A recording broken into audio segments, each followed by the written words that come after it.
Hi guys, and welcome to Doki Literature Club. I did say I was gonna play anime games while I was on here, but I didn't think I was gonna start with this one. So this is a game that a lot of people have been requesting for me to play. Well, actually, two people. So I decided just to go with it since I do own it. I just never touched it. Um, so we're gonna go along and try to see if this game is any good. I had reservations about playing this because of the disclaimer. I've uh There are some people who have had issues with anxiety and depression. So if you have any of those issues and you don't feel comfortable watching the stream, I would just leave. There are some adult themes in this game that are kind of screwed up. So we will be playing this. Hopefully, it doesn't cause anybody to freak out or anything. I know I have anxiety, so I do have depression. So hopefully, it doesn't affect me negatively or anything. I doubt it. Most games are pretty good about execution, about how to handle situations like that. So it's mostly on the person. So anyway, we're gonna just jump right in, and hopefully it's not crazy. What is this? Would you like to add a review detailed content warnings which contain spoilers? Also, game. Oh no, no, we don't need spoilers.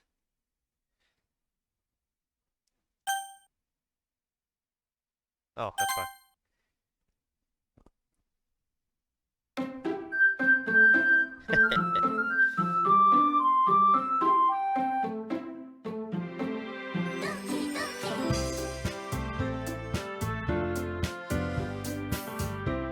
So this is the plus game.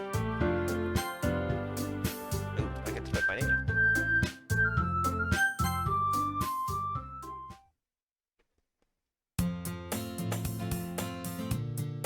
Hey, you have no. Okay. I see an annoying girl running towards me from a distance, waving her arms in the air like she's totally oblivious to any attention she might draw to herself. That girl is Sayori, my neighbor and good friend since we were children. You know, the kind of friend you never see yourself making today. But it's the kind of that works out because you've known each other for so long. We used to walk together on days like this, but started around high school she would oversleep more and more frequently, and I would get tired of waiting up. But if she's gonna chase me, chase after me like this, I almost feel better running away. However, I did sigh and idle in front of the crosswalk and let Sayori catch up with me. Ha ha. I overslept again, but I caught you this time. Maybe, but only because I decided to stop and wait for you. Oh, there's no voice acting? I was hoping there would be. No voice. No.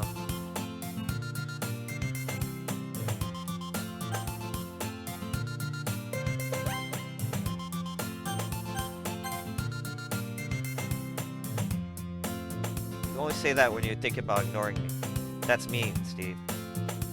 Well, if people stare at you or act weird, then I don't want them to think we're a couple or anything. Fine, fine. If I read a little wrong, it's because I read things odd sometimes. My brain works differently. But you did wait for me after all. I guess you don't have it in you to be mean if you wanted to. Whatever you say, Sayori. Hehe. We cross the street together and make our way to school. As we draw nearer, the streets become increasingly speckled with other students making their daily commute. By the way, Steve, have you decided on a club to join yet? A club? I told you already I'm not interested in joining any clubs. Give me one second. Something's odd. It's a little...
So there is no voice acting, sadly. I was looking to see. Hopefully there was a mod or something. I told you already I'm not interested in joining any clubs. I haven't been looking either. That's not true. You told me that you joined a club this year. Did I? I'm sure it's possible that I did. And when many conversations would dismissively go wrong, whatever she was going on about. She likes to worry too much about me, even when I'm perfectly content just getting by on the average while she spends my free time on games and anime. Uh-huh. I was talking about how I'm worried that you won't learn how to socialize or have any skills before college. Your happiness is really important to me, you know. I know you're happy now, but I'd die at the thought of becoming a NEET in a few years because you're not used to the real world. You trust me, right? Don't make me keep worrying about you. Alright, alright. I'll look at a few clubs if it makes you happy. No promises though. Will you at least promise me you'll try a little? Yeah. Yay. I skipped over that, sorry about that. Wait, can I go back? Yeah, I guess I'll promise you that. Okay. Yay! Why do I let myself get lectured by such a carefree girl?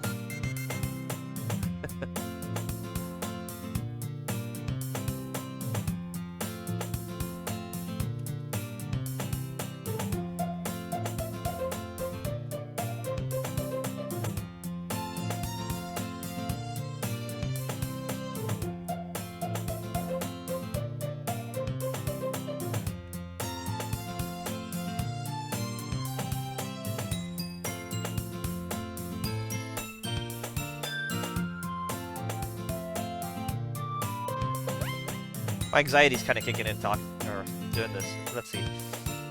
Why do I let myself get lectured by such a carefree girl? More than that, I'm surprised I even let myself relent to her. I guess seeing her worry so much about me makes me want to ease her mind at least a little bit, even if she does exaggerate everything inside her head. The school day is as ordinary as ever, and it's over before I know it. After I pack up my things, I stare blankly at the wall, looking for an ounce of motivation. Clubs. Sayori wants me to check out some clubs. I guess I have no choice but to start with the anime club. What's wrong with the anime club? I was in the anime club. Hello? Sayori? Sayori must have come into the classroom while I was spacing out. I look around and realize I'm the only one left in the classroom. I thought I'd catch up to you coming out of the class, but I saw you just sitting there and spacing out, so I came in. Honestly, you're even worse than me sometimes. I'm impressed. You don't need to wait up for me if it's gonna make you late to your own club. Well, I thought you might need some encouragement, so I thought, you know... Know what? Well, that you could come to my club. Sayori... Yeah? There's no way I'm going to your club. Meanie. Sayori's voice is... Sorry.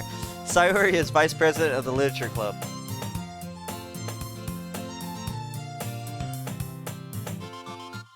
Not that I was ever aware that she had any interest in literature. In fact, I'm 99% sure she only did it because she thought it would be fun to help start a new club. Since she was the first one to show interest after the one who proposed the club, she inherited the title Vice President. That said, my interest in literature is guaranteed to be even less. Yeah, I'm going to the anime club. Come on, please. Why do you care so much anyway? Well, I kinda told the club yesterday I would bring a new member, and Natsuki made cupcakes and everything. Don't make any promises you can't keep. I can't tell if Sayori's really that much of an airhead, but if she's so cunning as to plan this all out... I let a long sigh. Fine, I'll stop by for a cupcake, okay?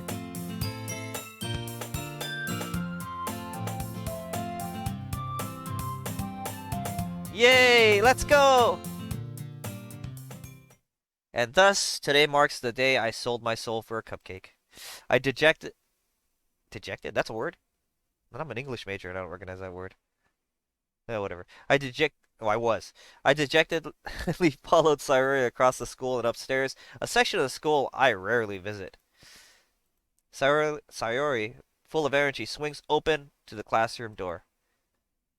Everyone, the new member is here. I told you. Don't call me a new member.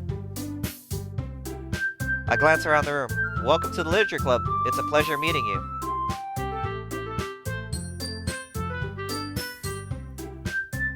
Sayori always says nice things about you. Seriously, you brought a boy? Way to kill the atmosphere. Damn! Somebody's a femme. Wait, hold on. I'm trying to get comfortable here. Way to kill the atmosphere. Aw, Steve, what a nice surprise. Welcome to the club. All the words escape me in this situation. This club is full of incredibly cute girls. Come on, you're in a situation where most guys would be like, I'm there, dude. But what are you looking at? The loli? If you want to say something, say it. Damn, she's a mean loli, too. Sorry. Natsuki. Huh. The girl with the sour attitude, whose name is apparently Natsuki, is the one I don't recognize. Her small figure makes her look like a first-year student. She's also the one who made the cupcakes, according to Sayori. You can just ignore her when she gets moody. Sayori says that quietly into my ear, then turns back towards the other girls. Anyway, this is Natsuki, full of energy. And this is Yuri, the smartest in the club. Don't say things like that.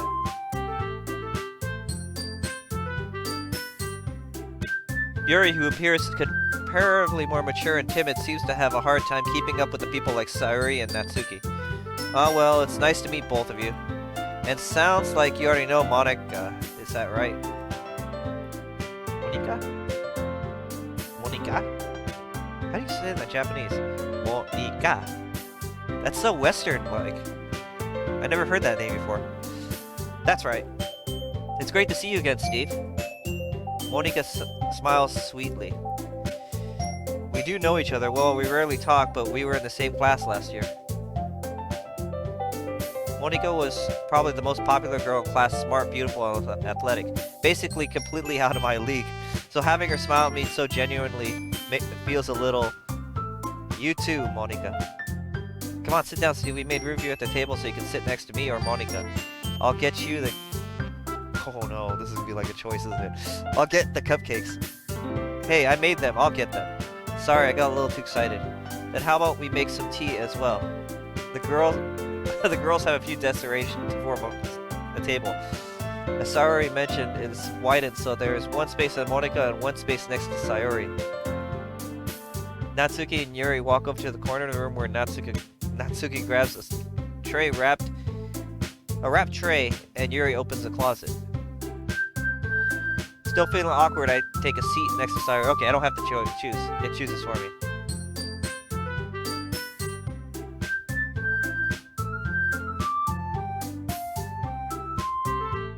That's weird.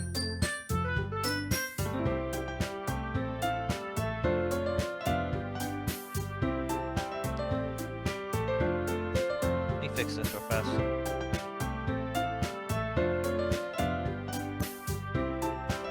Checking something because I'm hearing noises.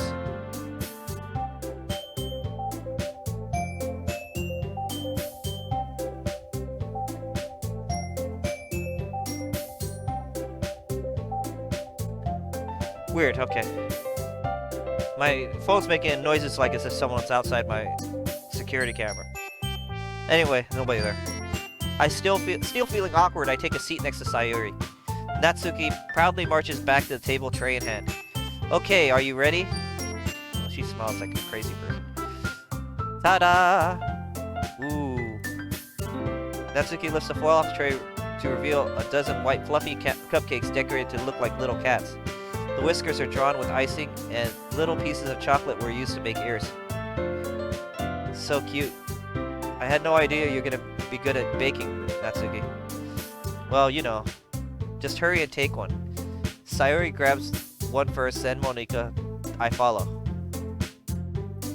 It's delicious. Sayori talks with her mouth full and has already managed to get icing on her face. I turn the cupcake around and my fingers looking for the best angle to take a bite. Natsuki is quiet. I can't help but notice her sneaking glances in my general direction. Is she waiting for me to take a bite? I finally bite down. The icing is sweet and full of flavor. I wonder if she made it herself.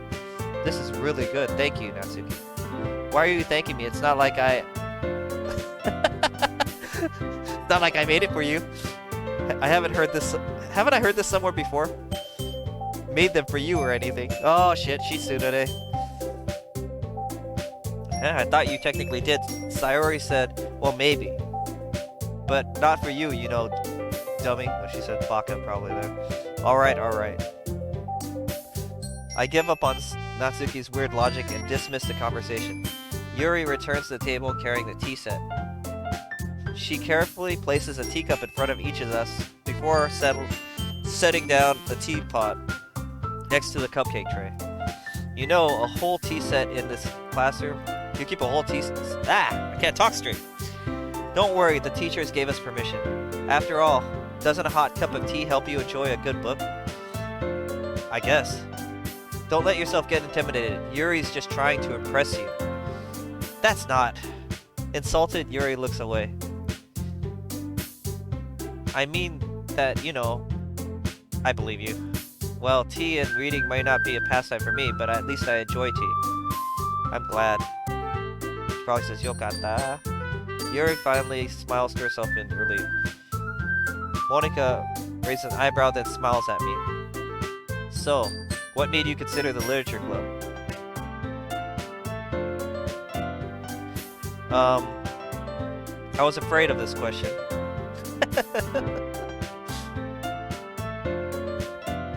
Something tells me I shouldn't tell Monika that I was practically dragged here by Sayori. Well, I haven't joined any clubs yet. Sayori seemed really happy here, so...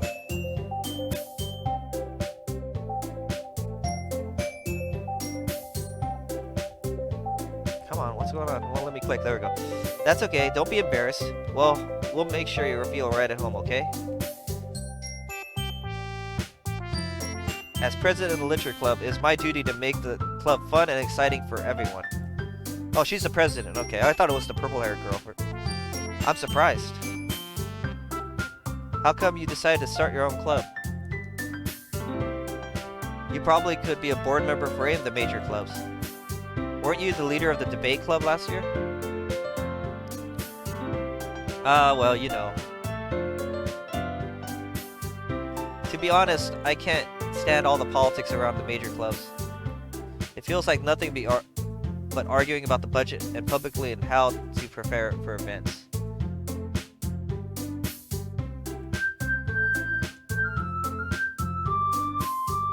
I'd much rather take something I personally enjoy and make something special out of it. And if it encourages others to get into literature, then I'm fulfilling that dream. Monika really is a great leader. Yuri nods in agreement. Then I'm surprised there aren't many more people in the club yet. It must be hard to start a new club. You could put it that way. Not many people are very interested in putting all the effort to start something brand new, especially when there's something that doesn't grab their attention like literature. You have to work hard to convince people that you're both fun and worthwhile. Sounds like streaming. But it makes school events like the festival that much more important.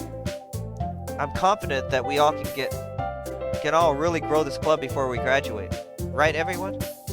Yay! We'll do our best. You know it. Everyone enthusiastically agrees. Such different girls, all interested in the same goal. Monika must really have worked hard just to find these three. Maybe that's why they're all so delighted by the idea of a new member joining. Although, I still don't know if I can keep up with their level of enthusiasm about literature.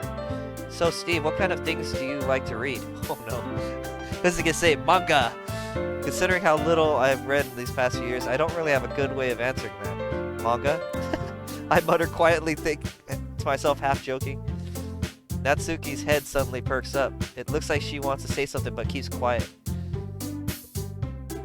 Not much of a reader, I guess. Well, that could change.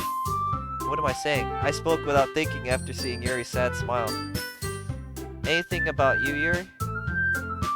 Well, let's see. Yuri traces the rims of her teacup with her finger.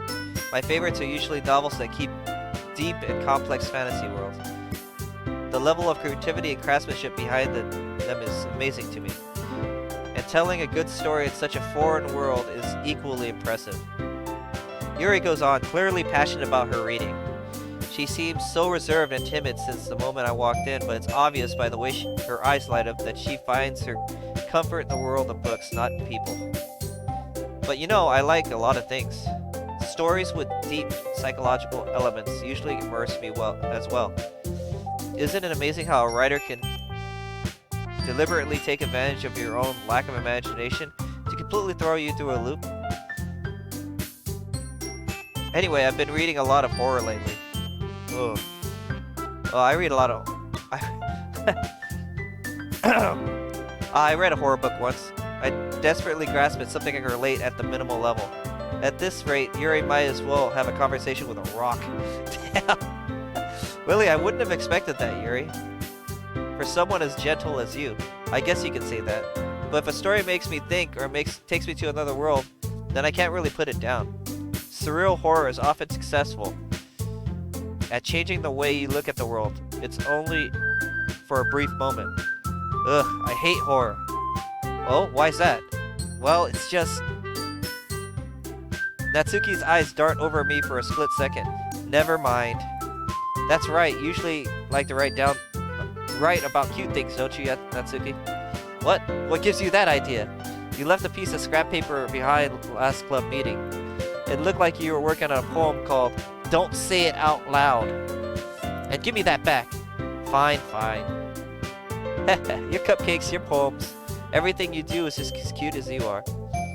Sayori saddles up behind Natsuki and puts her hands on her shoulder. I'm not cute. Natsuki, you write your own poems? Well, I guess sometimes. Why do you care? I think that's impressive. Why don't you share them sometime? No! Natsuki averts her eyes. You wouldn't like them. Ah, not a very confident writer yet, huh? I understand how Natsuki feels. Sharing that level of writing takes more than just confidence. The truest form of writing is writing to oneself. You must be willing to open up to your readers, exposing your vulnerabilities and showing even the deepest reaches of your heart. Do you have any writing experience too, Yuri? Maybe if you share some of your work, you can set an example and help Natsuki feel comfortable enough to share hers.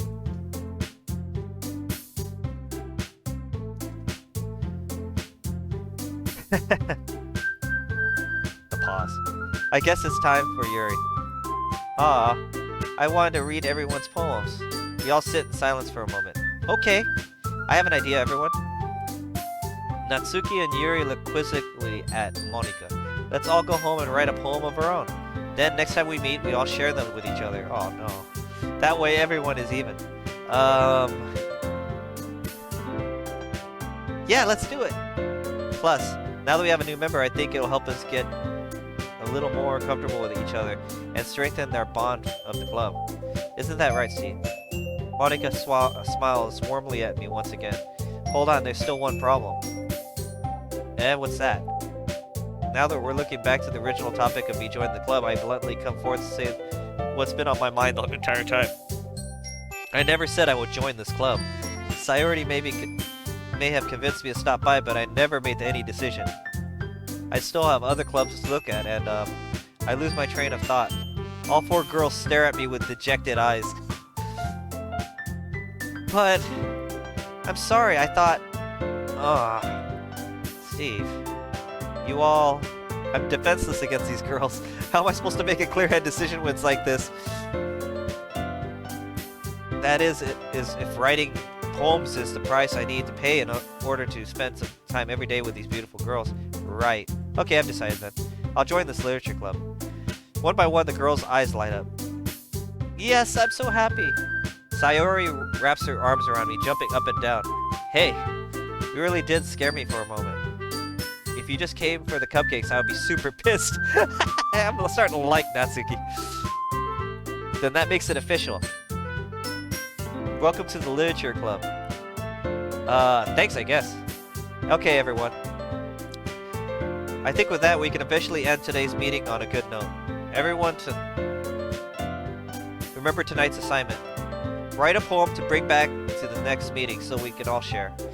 Monica looks over at me once more. Steve, I look forward to seeing how you express yourself. Haha.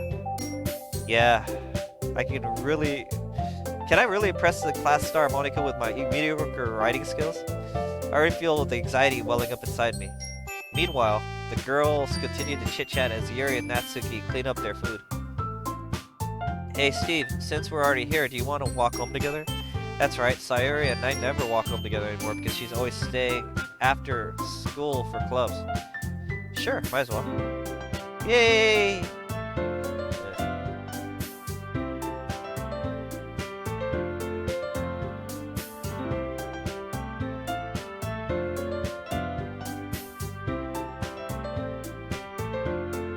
With that, the two of us depart the club room and make our way home. Huh.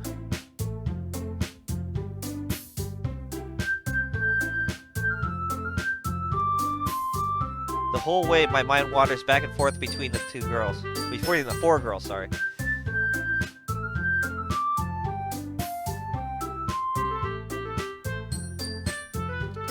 Sayori, Natsuki, that girl, and Monica. I skipped over her name. Will I really be happy spending every day after school in a literature club? Perhaps I'll have the chance to go closer to one of these girls. That's a horrible reason to freaking join a club, buddy. Cause you, oh, okay. Well, he's in high school, we'll expect. Alright. I'll just need to make the most of my circumstances, and I'm sure good fortune will find me. And I guess that starts with just writing a poem tonight. You're already in one girl's good graces. Okay, it's time to write a poem. Pick words you think your favorite club member will like. Something good might happen with whoever likes your poem the most. Oh shit. Lust? What the hell? Can he make really bad decisions?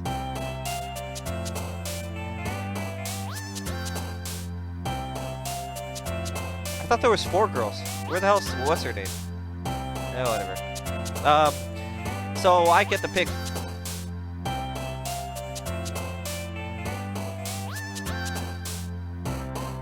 Capable imagination.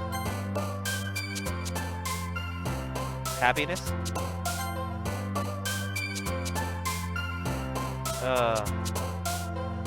Lucky?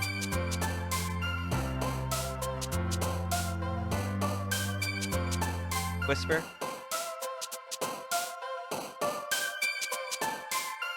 What the hell? Who likes Smithers? Well, I picked it. What's her name jumped it down? I thought she'd be more...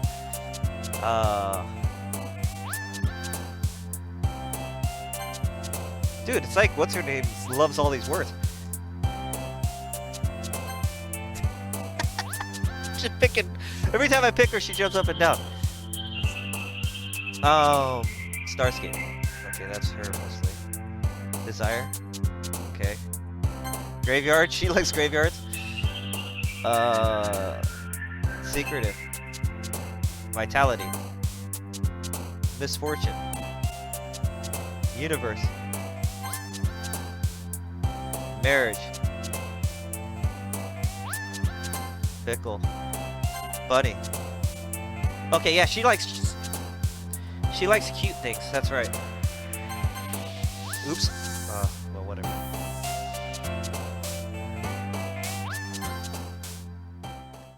Huh. So I'm not scoring points with the middle girl. Hi, guy.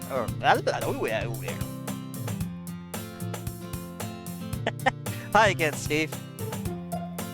Glad to see you didn't run away on us. Ha ha ha. Nah, don't worry. This might be a little strange for me, at least I keep my word. Well, I'm back at the Literature Club. I was the last one to come in, so everyone else is already hanging out. Thanks for keeping your promise. I hope this isn't too overwhelming of a commitment for you. making you dive headfirst into literature when you're not accustomed to it. Oh, come on, it's like he deserves any slack. Sayori told me you didn't even want to join any clubs this year. And last year, too. I don't even know if you plan to just come here and hang out or what. But if you don't take us seriously, then you won't see the end of it. Natsuki, you certainly have a big mouth for someone who keeps her manga collection in the classroom. Natsuki finds herself stuck between saying Monica and manga. Manga is literature! I swiftly defeated Natsuki plops back into her seat. Don't worry, guys. Steve always gives it his best as long as he's having fun. He helps me with busy work. What the hell's busy work? Like, helps with busy work without even me asking. Like cooking, cleaning my room. How dependable. Sayori, that's because your room is so messy it's distracting. And you're always setting your house on fire once. What? So... You two are really good friends, aren't you? I might be a little jealous. How come you and Steve can become good friends too? Sayori. Huh? As usual, Sayori seems oblivious to the weird situation you just put me into. Oh. Yuri even brought you something today, you know. Wait, Sayori? Me? Well, not really. Don't be shy. It's really nothing. What is it? Never mind. Sayori made it sound like a big deal when it's not. What do I do? I'm sorry, Yuri, I wasn't thinking. I guess that means it's up to me to rescue the situation. Hey, don't worry about it. First of all, I wasn't expecting anything in the first place. So any nice gesture from you is a pleasant surprise. It'll make me happy no matter what. Is that so? Yeah. I won't make it a big deal if you don't want it to be. Alright. Well, here. Yuri reaches into her bag and pulls out a book. I didn't want to make you feel left out. So I picked out a book that I thought you might enjoy. It's a short read, so it should keep your attention even if you don't usually read. And we could, you know, discuss it if you wanted. This is how a girl How is this girl accidentally being cute? She even picked out a book she thinks I'll like despite me not reading much. Yuri, thank you. I'll definitely read this. I enthusiastically take the book. Phew. Well, you can read it at your own pace. I look forward to hearing what you think. Now that everyone's settled in, I expected Monica to kick off some scheduled activities for the club, but that doesn't seem to be the case. Sayori and Monica are having a cheery conversation in the corner. Yuri's face is already buried in the book. I can't help but notice her intense expression, like she was waiting for this chance. Meanwhile, Natsuki is rummaging around in the closet. Man, it looks like no one wanted to be bothered today. I slumped down into the nearest desk. How am I supposed to occupy myself with something literature related by myself like this? I guess I can always read some of the book Yuri gave me, but I'm feeling a little too tired to read. I could probably fall asleep right now. I close my eyes and end up listening in on Sayori's conversation with Monica. They're probably going to seem really lame compared to all the other clubs, though. Well, we can't give up. The festival is our chance to show everyone what literature is all about. The problem is the idea of a literature club sounds too dense and intellectual. But it's not all like that, you know?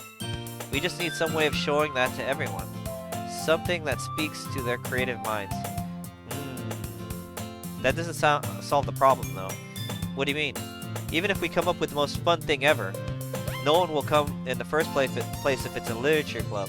So it's more important to figure out how to get these people to show up in the first place, you know? And after they come, we can't do the thing to speak to their creative minds. What's this? Sayori is taking this really seriously. It's rare to see her deliberating like this. That's a good point. In that case, do you think food will do the trick? What kind? Well, I guess we could. Cupcakes! Ah, good thinking. Natsuki would love to do that. You're right. Natsuki makes the best cupcakes. That'll work out perfectly. That wasn't why you suggested it. Cupcakes speak to my creative yummy. Creative yummy?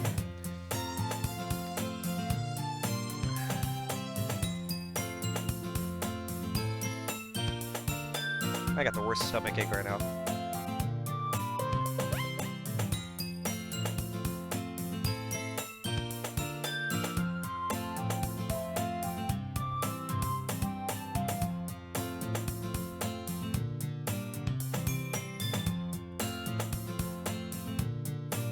Oh, God.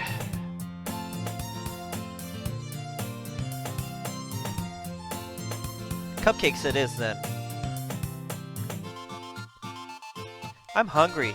Anyway, we still need to work out the details of the event itself.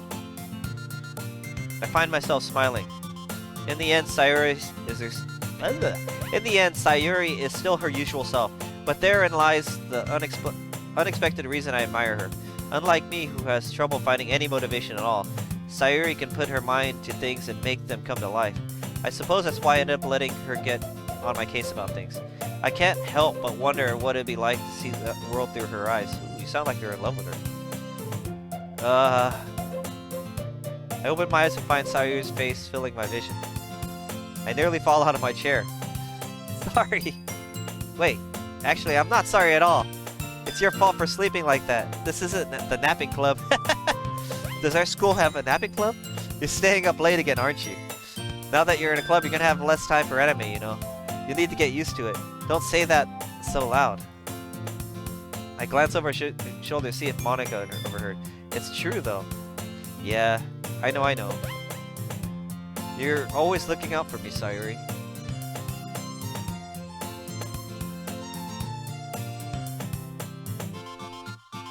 Heh. It's what I do best. That's the problem.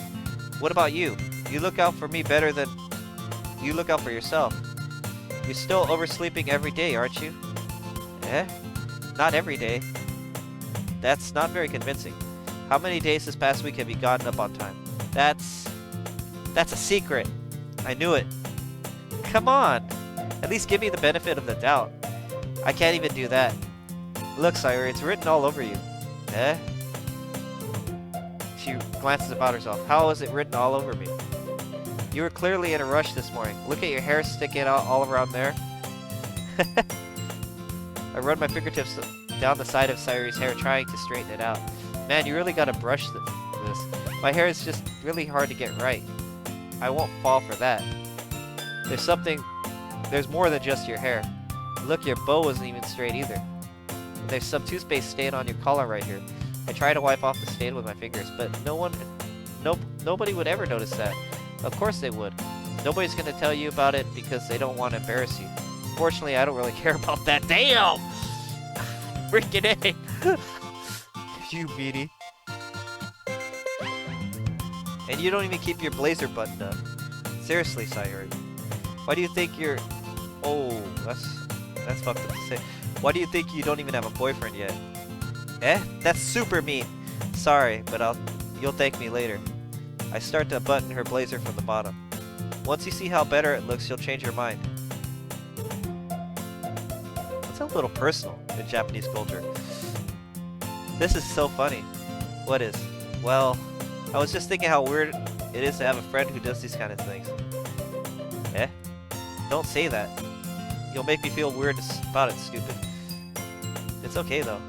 I'm happy we're like this. Aren't you? I guess. Hey, be careful. The button might come off. Why is this one so hard to close? I struggle to close the button near her chest. Oh. Hurt. Does this thing even fit you properly? Damn. It did when I bought it. She's growing. Alright. If you ever button it, you would know sooner that it doesn't fit you anymore. What are you smiling about? It means my boobs got bigger again. Don't say that out loud. Anyway. You look much better now. So, why does it feel strange to see Sayori's blazer buttoned up like that? But it's so stuffy. Ugh. It's not worth it at all. She unbuttons her blazer once more. So much better. So if I keep it unbuttoned, then I won't get a boyfriend, right? What kind of logic is that? Why are you saying that's like it's such a good thing?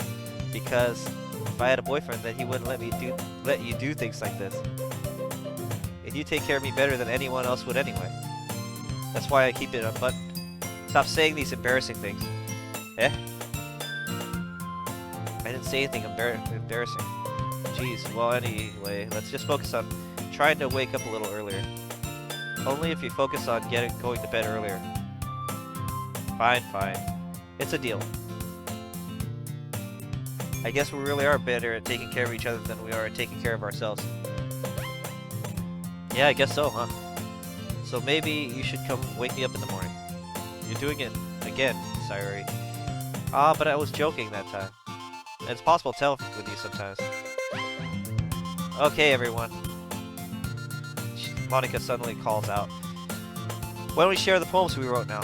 Yay! Steve, I can't wait to read yours. Yeah, same. I fail to sound enthusiastic, but Sayori still trots away to retrieve her poem. By the way, you did remember to write a poem last night. Yep. My relaxation ends. I can't believe I agreed to do something so embarrassing. I couldn't really find much inspiration since I'd never really done it before. Well, now that everyone's ready, why don't you find someone to share with? I can't wait! Sayori and Monica enthusiastically pull out their poems.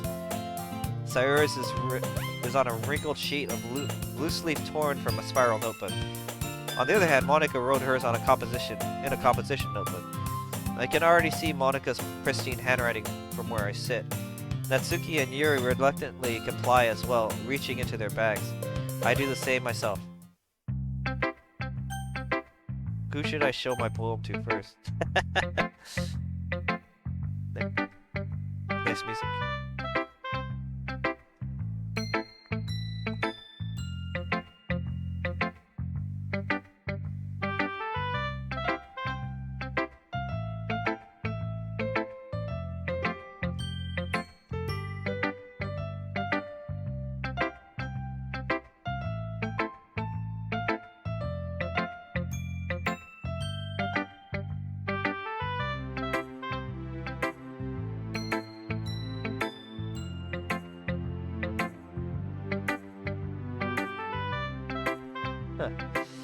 Alright, let's try Sayori. I'm definitely most comfortable with sharing with Sayori first. She's my good friend after all. Oh my goodness, this is so good. Eh? I love it. I had no idea you were such a good writer. Sayori, you must be seriously overreacting. I'm not a good writer after all. At all, I mean. I honestly have no idea what I'm doing. Well, maybe that's why. Because I have no idea what I like either. Ha ha ha! Jeez. I'm sure Yuri's opinion has to be more constructive than this. Maybe even Natsuki's. Are you sure you don't like it just because I wrote it? Eh? Well, I'm sure that's part of it. But I think I understand you better than a lot of other people do, you know? So when I read your poem, it's not just a poem. It's a Steve poem. And that's what makes it feel extra special. Oh my god, this girl is so bubbly, I like it. Like I feel your feelings in it. Sayori hugs the sheet against her chest. It's so weird, Sayori. I'm really happy just that you wrote one. It reminds me of how you're really a part of the club now. Not to mention the fact that I'm standing in front of you in the club room. Well, of course. I'm not really into it yet, but it doesn't mean I'll break my promise. See? Like I said before, deep down you're not selfish at all, you know? Trying new things like this for other people. That's something that only good people do. Thank you, Sayori. Not sure if Sayori sees the full picture of my motive here. Then again, I can't deny that she's part of the reason I joined. Knowing how much this means to her and all. Yeah. And I'm gonna make sure that you have lots of fun here, okay? That will be my way of thanking you. Alright. I'm gonna hold you to that then. Yay! Now, you'll read my poem too, right? Don't worry, I'm really bad at this. Heh. We'll see about that. Dear sunshine, the way you glow through my blinds in the morning, it makes me feel like you missed me. Kissing my forehead to help me out of bed, make me rub the sleepy from my eyes. Are you asking me to come out and play? Are you trusting me to wish away a rainy day? I look above, the sky is blue. It's a secret, but I trust you too. If it wasn't for you, I could sleep forever, but I'm not mad. I want breakfast. Sayori, this is just a guess, but did you wait until this morning to write this? No, I just a little bit. You can't just answer just a little bit to yes or no question. I forgot to do it last night. Well, at least it makes me feel a little better about myself. Don't be mean. I still tried my best. Ah, yeah. I didn't mean to say it was a bad poem. It came out nice. Or how should I put it? It sounds just like you. Really? Yeah. Especially that last line. I made eggs and toast. Even though you ate at school? It's bad to skip breakfast. I get all cranky. Well, I guess there's no point in arguing. Anyway, thanks for showing me. This was so much fun. Monica's the best. Yeah. But next time I won't forget. And I'm gonna write the best poem ever. Well, I guess I'll look forward to it.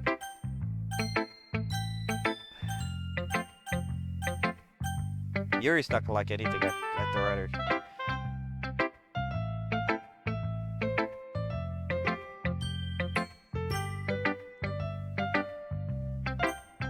Who's who again?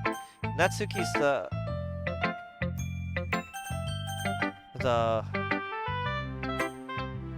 otaku, right? I can't remember who's who. Oh, I think this is the otaku. I don't know if you can do all of them. We'll find out. Well, it's about what I expected for someone like you. That's a little blunt. Well, excuse me. It's not like I said it was bad. I just didn't invoke any emotions. So basically, it's not cute enough for your taste? Do you want to get smacked? I'll pass. Well, anyway, I guess I'll need to show you mine. Not that you'll like it. Eagles can fly, monkeys can climb, crickets can leap, horses can race, owls can seek, cheetahs can run, eagles can fly, people can try, but that's about it. Yeah, I told you you weren't gonna like it. I like it. What? Just be honest. I am. Why are you so convinced that I wouldn't like it? Well, because everyone in high school thinks that writing has to be all sophisticated and stuff. So people don't even take my writing seriously. But isn't the point of poems to express themselves? Your writing style wouldn't make your message any less valid. Yes, exactly. I like it when it's easy to read but hits your heart, like in this poem. Seeing everyone around you doing great things can be really disheartening. So I decided to write about it. Yeah, I understand. But the other nice thing about simple writing is that it puts more weight on the wordplay. Like I set up for a rhyme at the end, but then made it fall flat on purpose. It helps bring you out of the feeling of brings out the feeling of the last line. So you did. I guess more went into it than I realized. That's what it means to be a pro. I'm glad you learned something. Didn't expect that from the youngest one here, did you? Yeah, I guess not. I decided to humor with one last comment. I don't really know how old everyone is, but if Natsuki is feeling proud, then I won't take that away from her.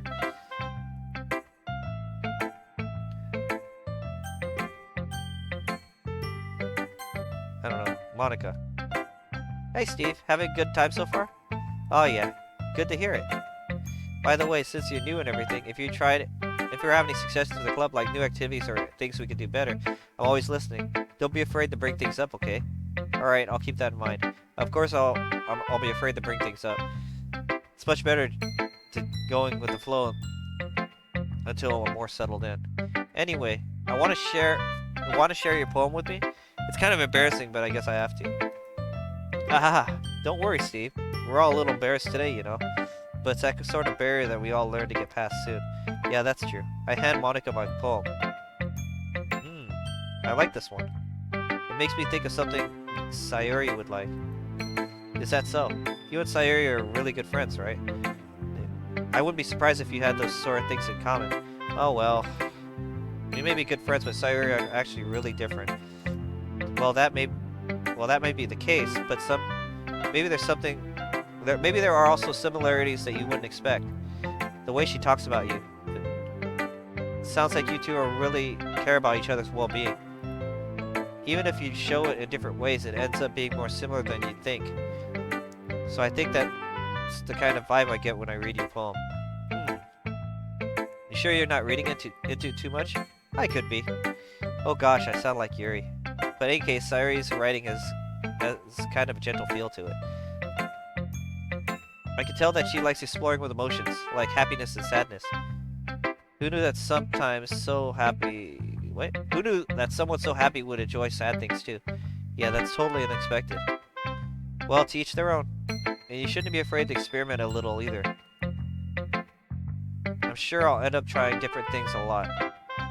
It could take a while before I feel comfortable doing this. That's okay. I'd love to see you try new things. That's the best way to find the kind of style that suits you. Everyone else may be a little bit biased towards their own kinds of styles, but I'll always help you find what suits you the most. So don't force yourself to write the way everyone else wants you to write. It's not like you have to worry about impressing them or anything. Haha. Uh-huh. Anyway, do you want to read my poem now? No? Don't worry, it's not very good. You sound pretty confident for someone who claims not to be that good.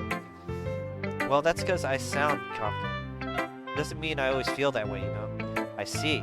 Well, let's read it then.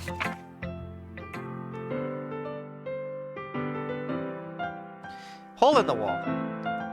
It couldn't have been me. See the direction the sparkles protrude? A noisy neighbor, an angry friend? I'll never know. I wasn't home. I peer inside for a clue. No, I can't see. I reel, blind, like a film left out in the sun. But it's too late, my retinas. Already scorched with a permanent copy of the meaningless image. It's just a little hole. It wasn't too bright. It wasn't too deep. Stretching forever into everything. A hole of infinite choices.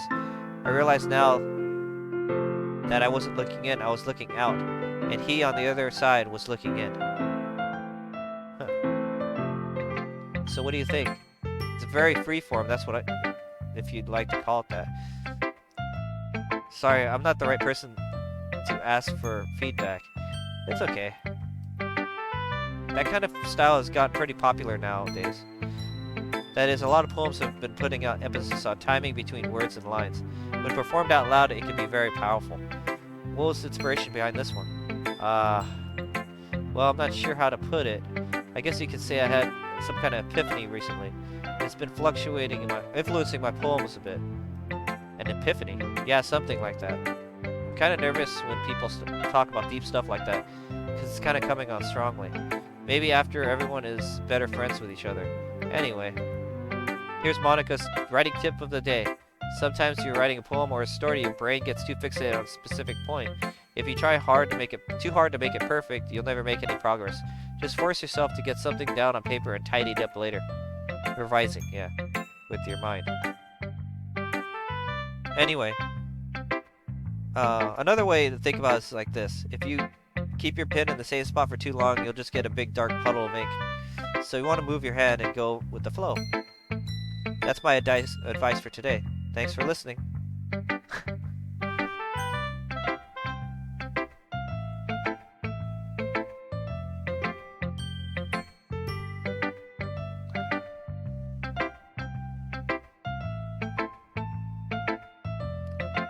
Yuri's next.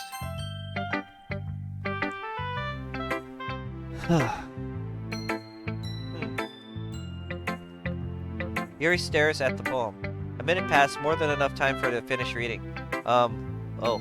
Sorry. I forgot to start speaking. It's fine, don't force yourself. I just need to put my thoughts into words. Hold on. Okay. This is your first time writing a poem, right? Yeah? Why do you ask? I'm just making sure. I guess it might be better after reading it through. Oh, so it's that bad? No! Did I just raise my voice? I'm sorry. She buries her face in her hands. She's super timid, okay. I couldn't help but notice that it's been several minutes and we haven't really gotten anywhere. It might take Yuri a while to get used to new people. It's fine, I didn't really notice. What were you saying? Right. It's just that there are specific writing habits that are usually typical of new writers. And having been through that myself, I'm kind I kind of learned to pick up on them. And I think most noticeable thing I recognize in new writers is they try to make their style very deliberate. In other words, they tend to pick a writing style separate from the topic matters, and they form fit the two together. The end result is that both the style and the expressiveness are weakened. Once Yuri finds her train of thought, it's as if her demeanor totally changes. Her stammering is completely gone and she sounds like an expert. Of course, it's not something you can be blamed for. There are so many different skills and techniques that go into writing even a simple poem. Not that finding them and building them, but getting them to work together is probably the most challenging part.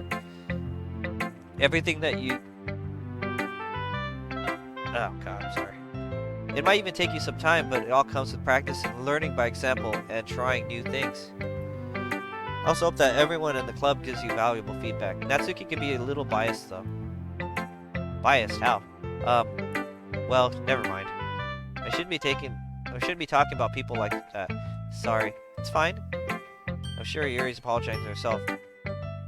To me or to Natsuki. I'm not sure. Do you mind if I read your poem now? Oh, please do. I'd love to share my thought process behind it. Whew. I'm not used to talking this much. It's kind of interesting.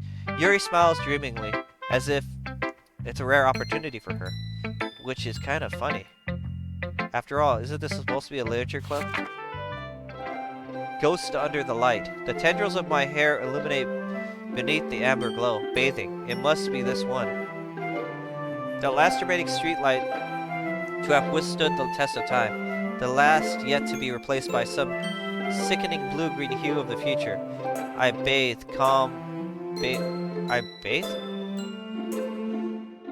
calming breath, air of the present, but living in the past. The light flickers, I flicker back. Every one of these girls has a different set of handwriting. That's a really good detail. I like that. They all have different handwriting. I'm sorry to have such terrible handwriting. Oh, because I couldn't read bathe. What? I wasn't thinking about that at all, but it took you a long time to read. Ah. I just don't read script very often. Well, actually, your handwriting is pretty. Eh? That's a relief. I like the poem.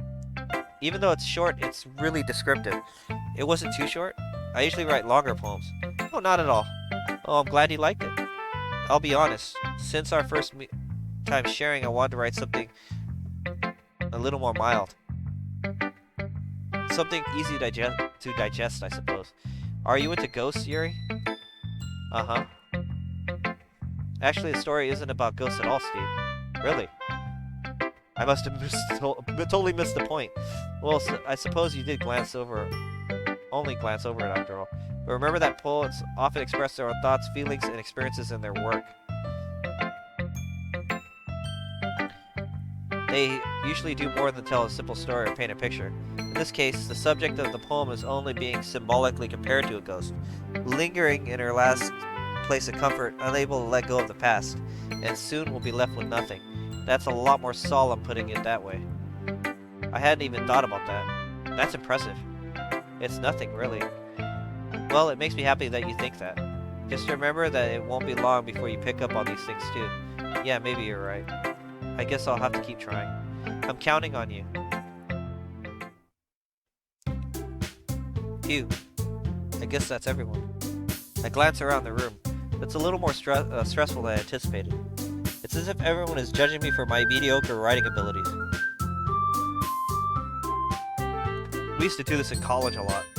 Not poems. Well, poems, yeah, but we used to do a lot of creative writing work in college. Where we do usually a 4-page paper. 4 to 10. It just really depends on the... and we go around the room and read them. Oh god, that was nerve-wracking back in those days. Then you get used to it. Even if you're just being nice, there's no way to... my poems can stand up to theirs. This is a literature club after all. I sigh. I guess that's what I ended up getting myself into. Across the room, Sayori and Monica are happily chatting. I lay my hands on Yuri and Natsuki. They're gingerly exchanging sheets of paper, sharing their respective poems. As they read in tandem, I watch Each of their expressions change. Natsuki's eyebrows furrow in frustration. Meanwhile, Yuri smiles sadly. What's with this language? Eh? Did you say something? Oh, it's nothing. She likes simple stuff, she likes complexity. I guess you could say it's fancy. She's so fucking blunt. Oh, I love this girl. She's funny. She's a lowly though, so it's kind of... Yours is cute. Cute? Did you completely miss the symbolism or something? It's clearly about the feeling of giving up. How can that be cute? I know that. I just meant the language, I guess. I was trying to say something nice. Hey, you mean you have to try that hard to come up with something nice to say? Thanks, but it really doesn't come out nice at all. I guess I have a couple suggestions. If I was looking for suggestions, I would ask someone who actually liked it. Which people did, by the way. Sayori liked it, and Steve did too. So based on that, I'll gladly give you some suggestions of my own. First of all, excuse me? I appreciate the offer, but I spent a long time establishing my own writing style. I don't expect it to change anytime soon unless, of course, I come across something particularly inspiring, which I haven't yet. And Steve liked my poem too, you know. He even told me that he was impressed by it. Natsuki suddenly stands up. Oh? I didn't realize you were so invested in trying to impress our new member, Yuri. That's not what I meant. You just... Yuri stands up as well. Maybe you're just jealous that Steve appreciates my advice more than he... Oh no, don't draw me into this shit. Appreciates my advice more than he appreciates yours. How do you expect that he didn't appreciate my advice more? Are you that full of yourself? No. If I was full of myself, I would deliberately go out my way to make everything I do over cutesy. Ooh. Is everyone okay? Well, you know what? I was the one whose boobs magically grew a size bigger.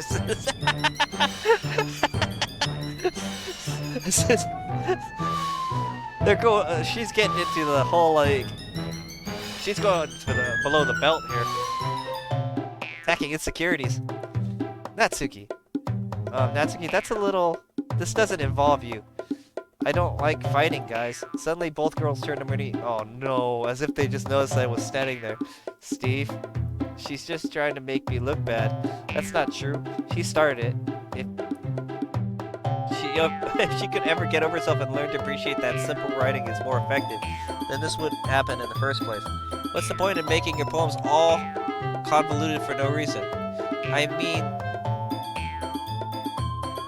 The meaning should jump up at the reader. Help me explain it to her, Steve. Wait, there's a reason why so many deep and expressive words are in our language.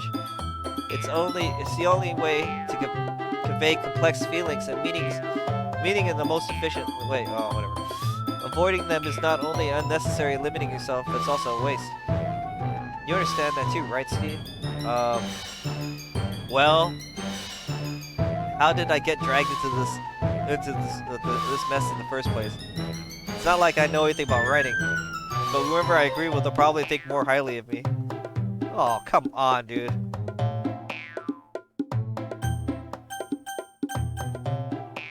Great, we got ourselves a tree path here. I can agree with Natsuki. Well, in a sense, I used to be right like Yuri does. I used to be very descriptive in my writing. Now I write more like Natsuki when it comes to when I do short stories. I make it very simple because writing has simplified in the last 200 years. Well, last century. No one writes long-winded too much anymore, honestly. Not in mainstream books. It's very simplified. But I'm gonna go with help me, Sayori. Natsuki glares at me, drying up any words out of my mouth, so instead I turn to Yuri. Yuri?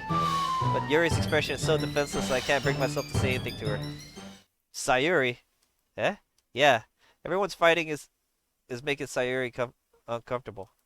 How can the two of you keep fighting when you know you're making your friend feel like this? Steve, Well, that's her problem. This is about her. I agree.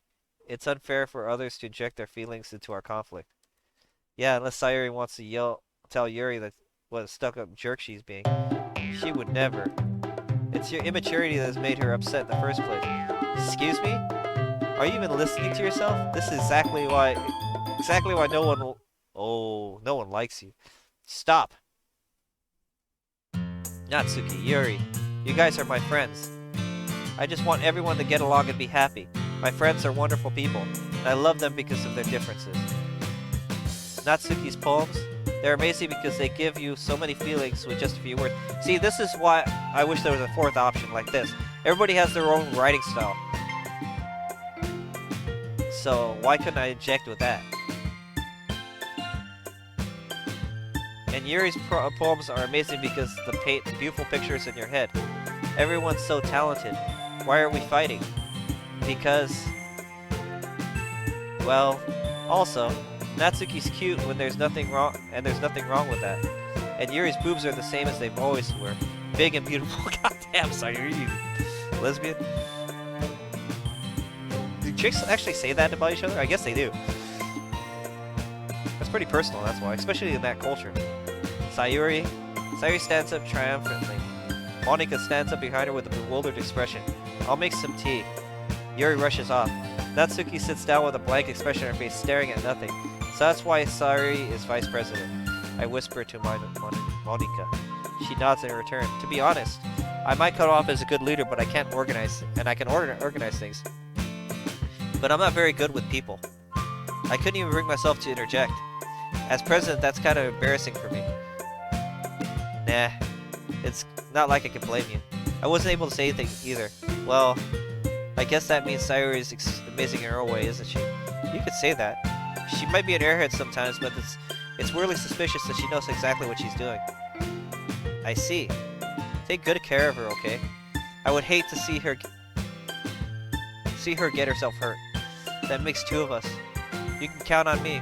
Monika smiles sweetly at me, causing my stomach to knot.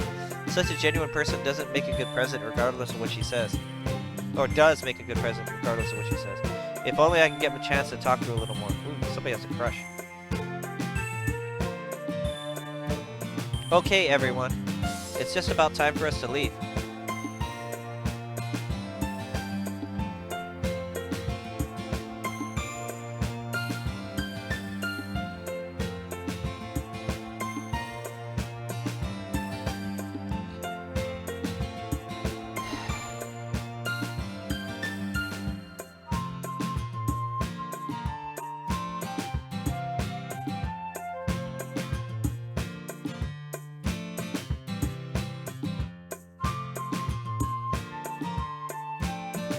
Oh, weird.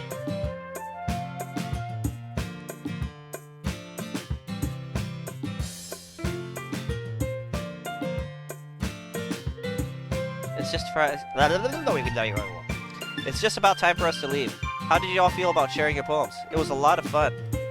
Well, I'd say it was worth it. It was alright, mostly. Steve, how about you? Yeah, I'd say the same. It was neat a neat thing to talk about with everyone. Awesome. In that case, we'll do the same thing tomorrow. And maybe you learn something from your friends, too. So your poems will turn out even better. I think to myself, did I learn a little more about the kind of things everyone likes? If left, that means I can do a better job impressing those I want to impress. I nod to myself with my newfound determination. Steve, ready to walk home? Sure, let's go. Hee. She beamed at me. It surely has been a while since I've seen Sayori and I have spent this much time together. I really can't say I'm not enjoying it either. What the hell? Someone keeps texting me.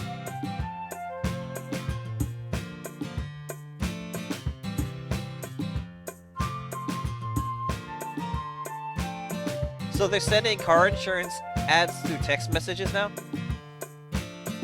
Fuckers. Anyway, that's enough of that. Okay, Sayori. About what happened earlier. What do you mean? You know, between Yuri and Natsuki. Does that kind of thing happen often? Oh, no. That's really the first time I've seen them fight like that. I promise they're both wonderful people. You don't hate them, do you? No, I don't hate them. I just wanted your opinion, that's all. I can see why they make such good friends with you. You know, Steve, it's nice that I get to spend time with you in the club, but I think seeing you get along with everyone is what makes me the happiest. I think everyone likes you too. That's... every day is going to be so much fun. Oh, it looks like Sayori hasn't caught on to the kind of situation I'm in. Sure, being friends with everyone is nice, but does it really need to stop there? We'll see. We'll have to see what the future holds, Sayori. I pat Sayori on the shoulder. I said that more to myself than her, but it's easy to use Sayori as an internal monologue sometimes. Okay, yeah, let's do this. Okay, now I'm doing this again. What if I pick Bunny? Okay, she likes that. Cute. She likes that too.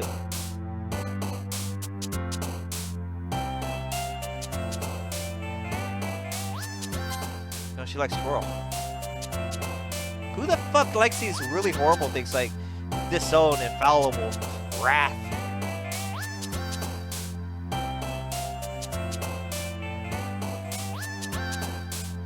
Massacre. Holy shit, dude.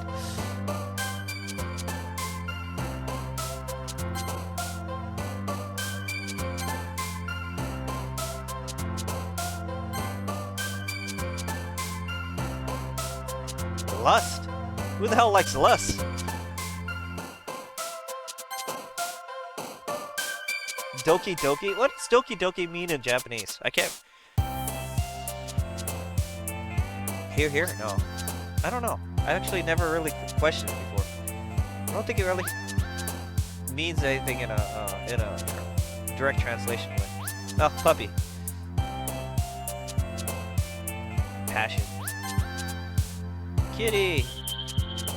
I missed anime, but that's fine. Joy?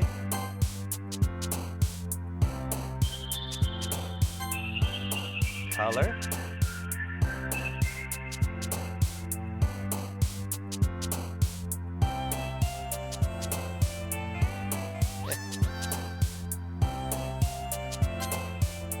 Memories. Oh shit! Oh well, whatever. I accidentally double click. Hop.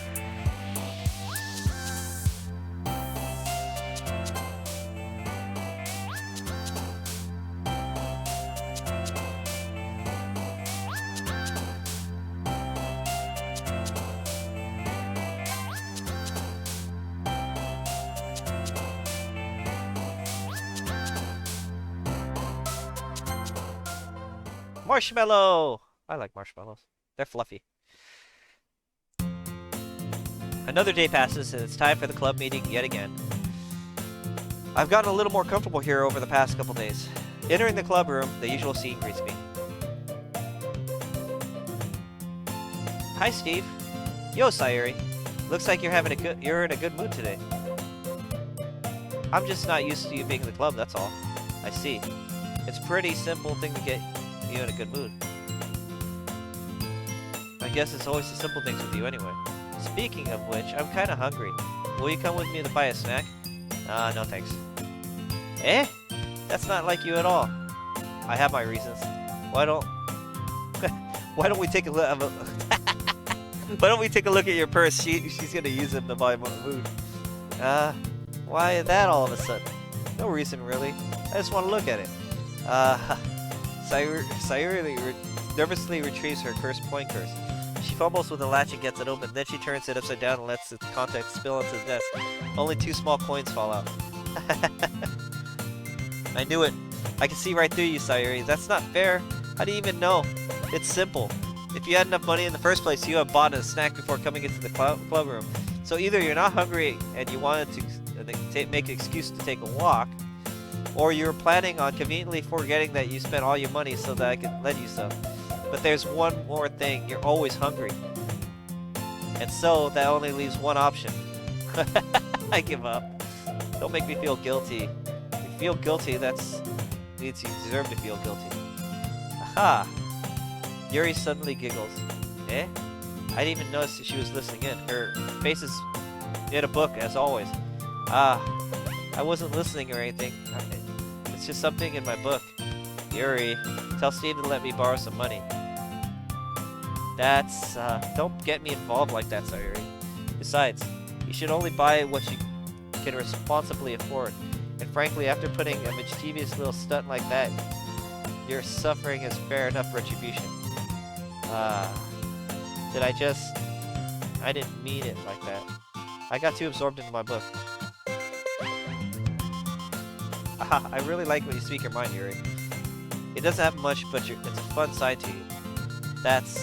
There's no way you could think that. You were right, though.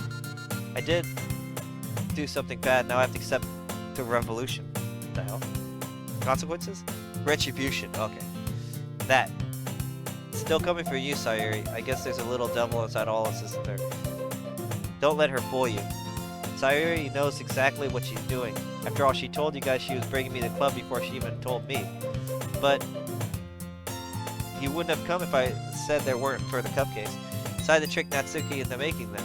Come on, give me a little credit on that, Sayori. Out of nowhere, something smacks Sayori in the face and crumbles onto the desk. Ow. Ow. What was... Eh? A cookie? Sure enough, a giant cookie wrapped in plastic. Sayori glances around. Is this a miracle? Is it because I paid my restitution? Retribution. Actually, that one almost worked. Hahaha. I was just gonna give it to you, but I heard you blab about the cupcakes. So it was totally worth seeing your reaction, though. Natsuki, it's so nice of you. I'm so happy. Sayori hugs the cookie. Jeez, just eat it. Sayori rapidly tears open the wrapper and takes a big bite. So good. Sayori suddenly clasps her hands over her mouth. I bit my tongue. You're going through a lot over just one cookie. Natsuki takes a bite of her own cookie. Yeah, yours looks yummy too. Can I try it? Jeez. Bakers can't be choosers, but yours is chocolate. Yeah, why do you think I gave you that one? Fine. Still, I'm really happy that you shared this one with me. So she likes chocolate. Gotta remember that. Sayori gets out of her seat and goes behind Natsuki and wraps her arms around her. Oh, jeez. I get it. Cookie still in hand, Natsuki reaches up to nudge Sayori off her. Sayori suddenly leans down and takes a bite of Natsuki's cookie. Hey! Did you just seriously do that? Uh-huh. Mouthful, Sayori trots away to safety. Yuri and I laugh as well. Jeez, you're such a kid sometimes. Monica, can you tell Sayori... Eh? Monica isn't in the club room. Ugh. Where's Monica anyway? Good question. Have any heard about her being late today? Not me. Yeah, I haven't either. That's just a bit unusual. I hope she's okay. Of course she's okay. She's probably just had some things to do today. She's pretty popular after all. Eh? You don't think she has a... I wouldn't be surprised. She's probably more desirable than all of us combined. That's true. Excuse me? Suddenly the door swings open. Sorry, I'm super sorry. Ah, there you are. I didn't mean to be late. I hope you guys weren't worried or anything. Monica chooses a club over her boyfriend after all. You're so strong-willed. Boyfriend? What on earth are you talking about? She glances at me. Never mind that. What held you up anyway? My last period today was study hall. To be honest, I'm kinda just lost track of time. That makes no sense though. You would have heard the bell ring at least. I must not have heard it since I was practicing piano. Oh, piano? I wasn't aware you played music as well, Monica. Oh, I don't really. I just kinda recently started. I always wanted to learn to play piano. That's so cool. You should play something for us, Monica. She looks at me. Maybe once I get a little better I will. Yay! That sounds so cool. Also look forward to it. Is that so? In that case, I won't let you down. She smiles sweetly. Ah, I didn't mean any pressure or anything like that. Don't worry. I've been practicing a whole lot recently. I'd really love the chance to share it once I'm ready. I see. In that case, best of luck. Thanks. I didn't miss anything, did I? No, not at all, really. I chose to leave out Sayori's mischievous escapade. I'm sure Natsuki will end up complaining to her anyway. It looks like everyone has settled down. Sayori somehow already finished her entire cookie. Yuri is back to her book and Natsuki disappeared into the closet. I think that's where her manga is.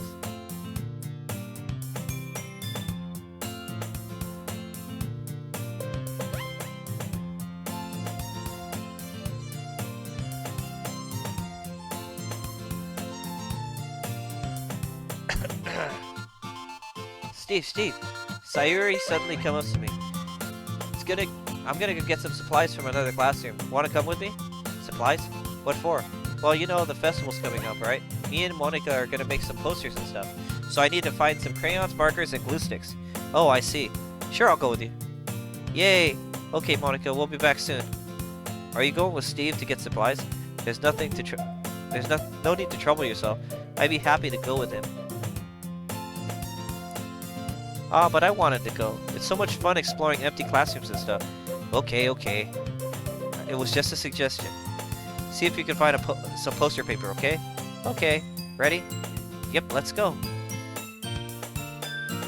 Sayori and I exited the club room. I follow behind as Sayori hums and skips around the hallway. Honestly, it feels like I'm taking a kid to the mall or something.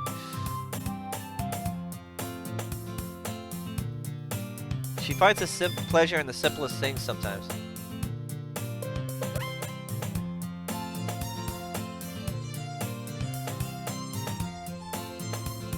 Hey Sayori, what exactly are we doing for the festival anyway?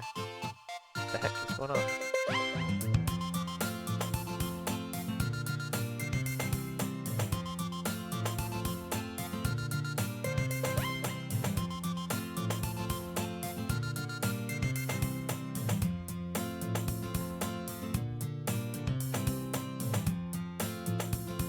Stop texting me, God. I'm gonna have to block this. I keep blocking it, but... What exactly are we doing for this festival anyway? I'm not sure how you would make an event out of literature. Me and Monica have it all planned out. Don't you worry. Is that so? Yep. We're gonna do what?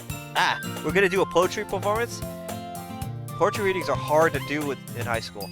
Not a lot of people like that sort of thing. A performance? What kind? Well, everyone's gonna take turns on stage and recite their favorite poems. Poetry readings. This is like a coffee shop thing to do. That sounds kind of dull. Steve, you're not thinking about it the right way at all. It's not just about reading poems, it's about performing them. Like you say the lines of the poem you like. Between my feet, the last remaining flower beckons to me.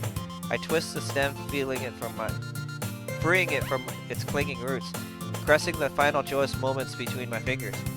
But to what ends have I summoned this joy? For now I look in every direction. The once prosperous field before me is but a barren wasteland. Like that! Sayori? How do I put this? I'm sure it's just me, but it's possible for me to take you seriously when you talk like that. You meanie. I'm working super hard on this, you know. I know. I just meant that it's pretty unordinary contrast to your cute self. Don't say that, it's embarrassing. But I guess that means I'm doing a good job. Yeah, I guess so. I'm so excited. The festival's gonna be so much fun. Sayori spins herself around in the hallway again. Hey Steve, is this the classroom over there? It's empty. Let's begin the mission. The mission, eh? It's been a long time since I've spent this much time with Sayori like this. But in the end, she hasn't changed one bit. She's nothing but a ball of sunshine drawing upon hyping vibes from the world around her. It's a pretty nostalgic feeling for me. As the years went by, I began to hole myself up in my room more and more. So going adventuring with Sayori brings about a special sort of feeling I forgot I had in me. The two of us enter the classroom. Sayori heads straight for the closet. I follow. Let's see what we have in here. Crayons! She pulls out a box of crayons off the shelf. They're the best brand, too. They're kind of dirty, though. She starts pulling various crayons out of the box, reading the color names. Alright, that one's down. Don't get distracted. We still need to find... Wait, I'm looking for my favorite color. Fine. Then at least move aside so I can look for the poster paper. I dropped one by accident. Smack. Yeah. Sayori bends over and smacks her forehead right into the shelf. She falls to the floor and the crayons spill all over her lap. Ooh. You okay? My forehead. Sayori clutches her forehead. Geez, Sayori. That's just like you, isn't it? Come on, let's see. Since Sayori is sitting on the floor grabbing her by the waist and pulling... I grab her by the waist and pull her out from the closet. You have to move your hands a little, Sayori, but it hurts. Just do it for a second. She slowly releases her hands from her forehead. I gently brush her bangs to the side. Ow. Sorry. There's a huge red mark on the center of her forehead. A bump is starting to form as well. Man, that's gonna swell up. You should find some ice. Steve? Where would I even find ice at this time? I guess a cold drink would do. You don't have to. I'm fine with it looking like a unicorn. Even wincing from the pain, Sayori makes a silly joke. What are you saying? I'll be right back, okay? Okay.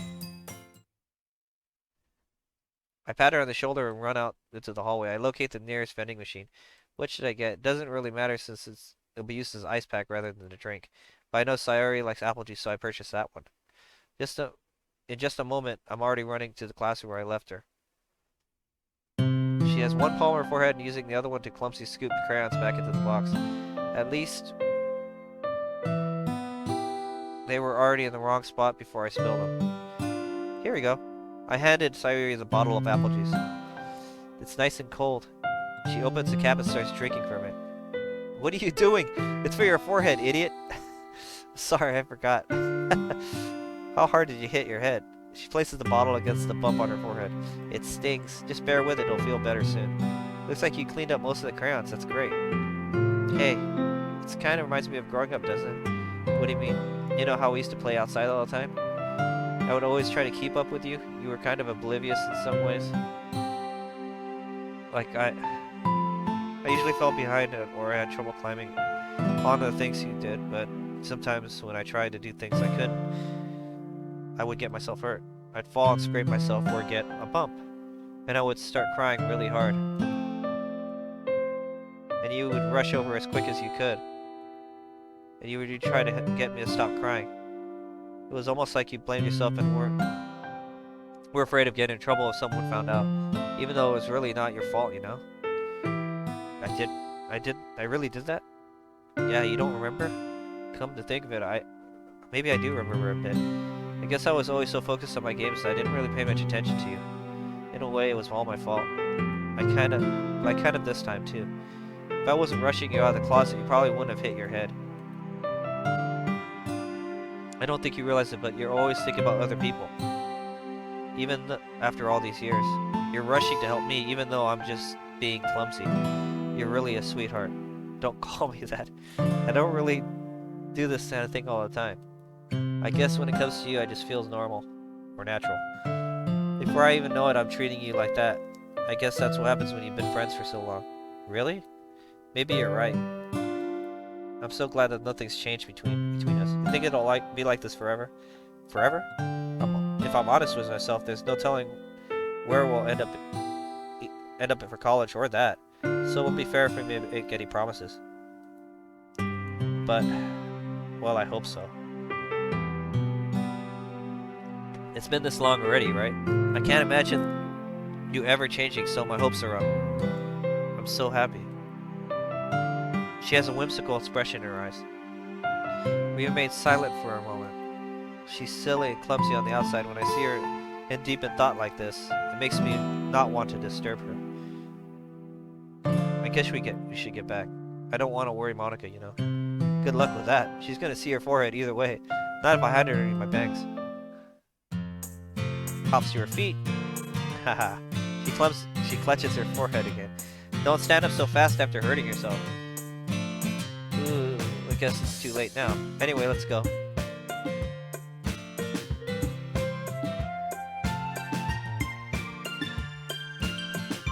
I follow Sayori out of the classroom. Sayori plays with her bangs, trying to hide the bump, but not with much success. In a moment, we make it back to the classroom, or club room. Ah, you're back. Good timing. I was just about to start with sharing our poems. Sayori, your forehead. She's fine, don't worry about it. I was playing with the crayon to smack my forehead onto a shelf. Well, anyway, you were able to find everything you needed? Uh-huh, I have it right. Huh? She frantically glances around herself. Oh, I forgot all the stuff. Calm down, Sayori. I have it all right here. I found the poster paper, too. Aha. Sounds like you ended up doing all the work, Steve. Well, Sayori, I failed to come up with an excuse for her. I made an adventure. Yeah, that. Ha. Okay. In any case, good work. I'll start working on the posters tonight. Me too. Okay, everyone. Are you ready to share your poems? I guess I should grab mine. After making sure the crayon box is tightly closed, I return to my seat.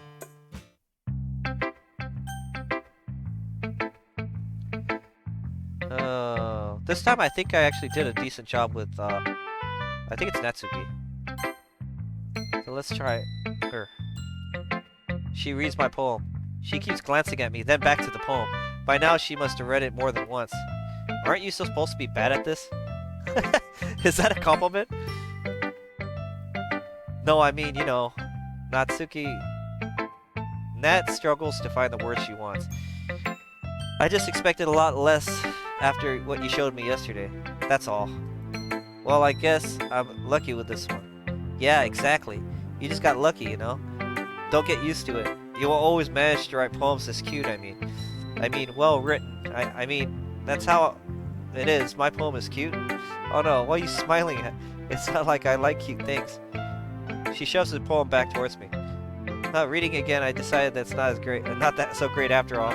It's too cute and Doki Doki. Oh, she likes Doki Doki. It would only press you know girls who like those kind of things. Haha. For some weird reason, Nat is securely easy to see through. Well, anyway, you're gonna read mine now, right? Judging by your taste, you probably like it. You'll probably like it a lot.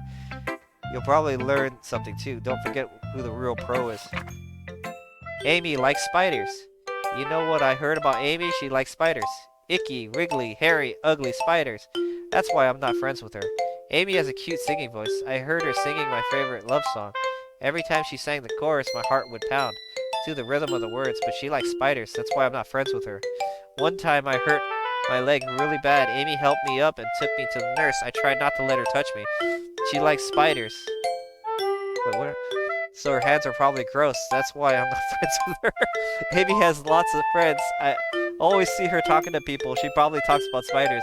What if her friends start talking about spiders too? That's why I'm not friends with her. It doesn't matter if she likes other hobbies. It doesn't matter if she keeps it private. It doesn't matter if she hurts anyone. It's gross. She's gross. The world is better off without spider lovers. And I'm gonna tell everyone. What the hell kind of freaking... Not bad, right? It's quite longer than yesterday's. Yesterday's was way too short. I was just warming up. I hope you didn't think that was the best I can do. Oh, no, of course not. Anyway, the message is pretty straightforward in this poem. I doubt I have to explain it. Sometimes you can explain the most complicated issues with such simpler analogies. And it helps people realize how stupid they're being. Like anyone who agreed that the subject of this poem is an ignorant jerk. Do you know people like that? Of course, it's how everyone thinks my... That doesn't matter. It can be about anything. I wrote it to be easily related to. Everyone has some kind of weird hobby or guilty pleasure.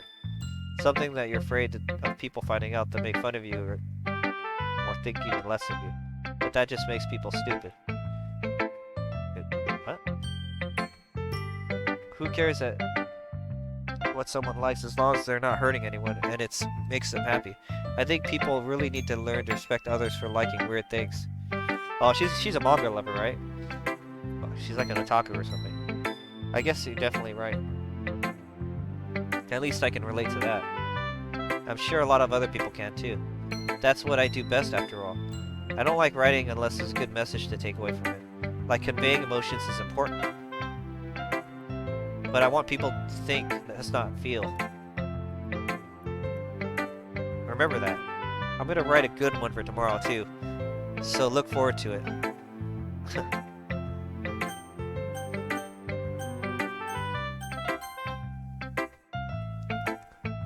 Steve, I really love your poems. I can't believe you're hiding these from me.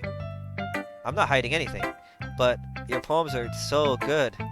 Yesterday's and this one too. You can't tell me that you haven't done this before. I mean, you're really the only one who feels that way. No way. Not even Natsuki? Well, I guess Natsuki is the least likely to admit how much she likes something. But I don't think it's that. What do you mean? Well, I guess I'll be honest with you. It's a lot easier to write poems when I'm thinking about you. Whoa! What? Stop thinking weird things, idiot. It just means that you're really an expressive person. How am I supposed to write poems about my own stupid life? But you somehow make everything in your life an adventure. Even the little things. Like cooking. Let's not talk about that. So yeah. I guess I'm always saying that I feel like more feelings though you can express yourself. What? Hold on. I just gotta read that word.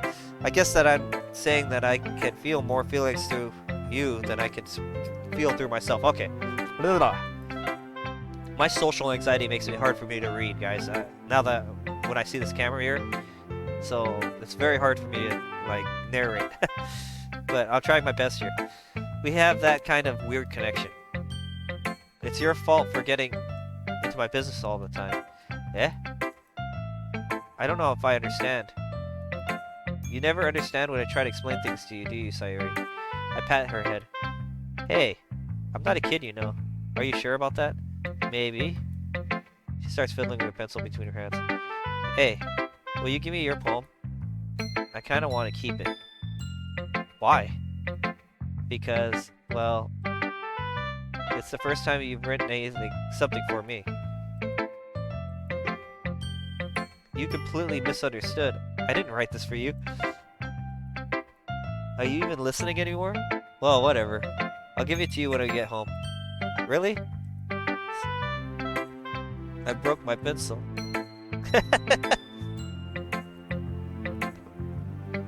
But being unattentive to her surroundings, she bumps it right into me.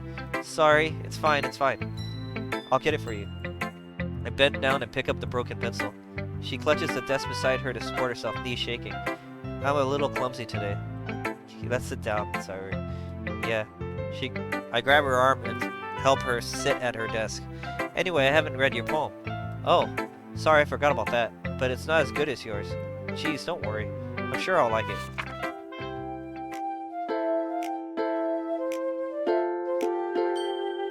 Okay, bottles. I pop off my scalp. What the fuck? Why is she's a weirdo. Okay, I pop off my scalp like the lid of a cookie jar. It's the secret place where I keep all my dreams, okay?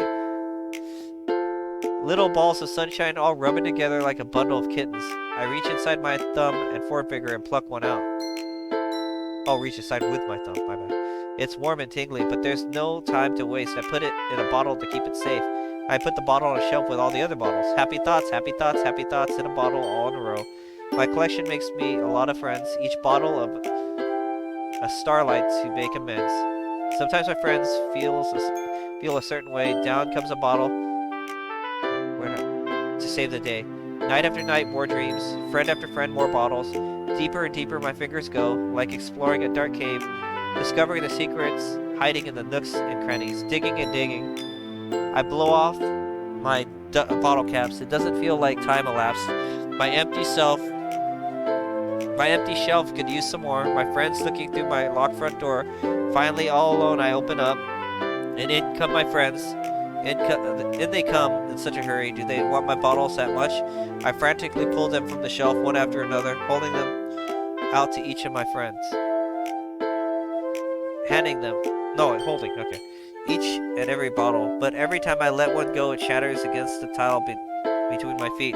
Happy thoughts, happy thoughts, happy thoughts, and shards all over the floor. They were supposed to be for my friends who aren't smiling. They're all shouting, pleading something, but all I hear is echo, echo, echo inside my head. Is something wrong with Sayori? She has really weird poems. Holy crap. Did you write this? Of course I did. Didn't I tell you yesterday I was going to write the best poem ever? Yeah, but, I mean, I didn't expect anything like this from coming from you. Monica taught me a whole lot. And I've been really in touch with my feelings lately. I see that. It's almost kind of creepy.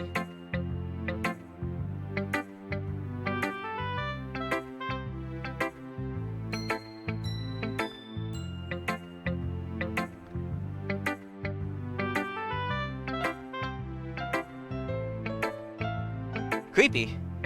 Well, not exactly. Maybe because I'm so used to being cheerful. Well, never mind. I'm thinking too hard about it. The point is it came out good, so you should be proud of it. Aw, thanks. I feel like it was meant to express myself in this way. I was meant to express myself in this way. It even helps me understand my own feelings a little bit better. Writing is like magic. You've gotten pretty passionate about this, huh? I hope you keep it up. Yeah. Writing is the best. I'm gonna keep writing until I die. You think that, girl. You think that. I used to think like that when I was in high school, and then I got caught up in other things, and I lost my ability to write the way I was writing before. I used to write a lot of fiction. Don't get ahead of yourself. Sayori always had a habit of getting obsessed with something before dropping it no more than a week later. I wonder if this is one of those times. But seeing the passion in her eyes makes it hard for me to be pessimistic.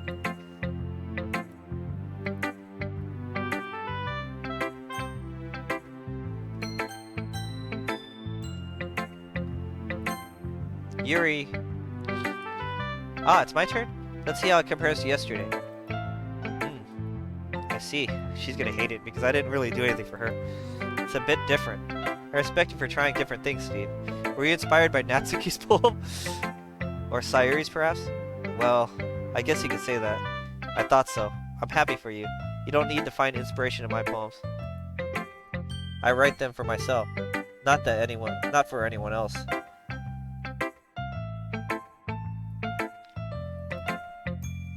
I'm sorry for being blunt, but you're overthinking things a little. Just because our styles are so different doesn't mean I dislike your poems. In fact, if I tried to do something in your style, I'd probably just do a terrible job. I see. I'm sorry. My stupid mind. It likes to do that sometimes. You don't... What the heck? Did it jump? Yeah, it did. You don't need to be afraid to do something a little more daring. Metaphors can go a long way. Don't feel like you need to work your brain like turning a bunch of gears. Try letting your mind wander through your feelings, and write down the things you see and hear. That's one way to truly enable your reader to see what's in your mind. It's a very intimate exercise. I see. That's certainly an interesting technique. Thanks for sharing. I have an example of that if you'd like to read it. Of course. Is this the poem you wrote for today? She nods and timidly hands me her poem.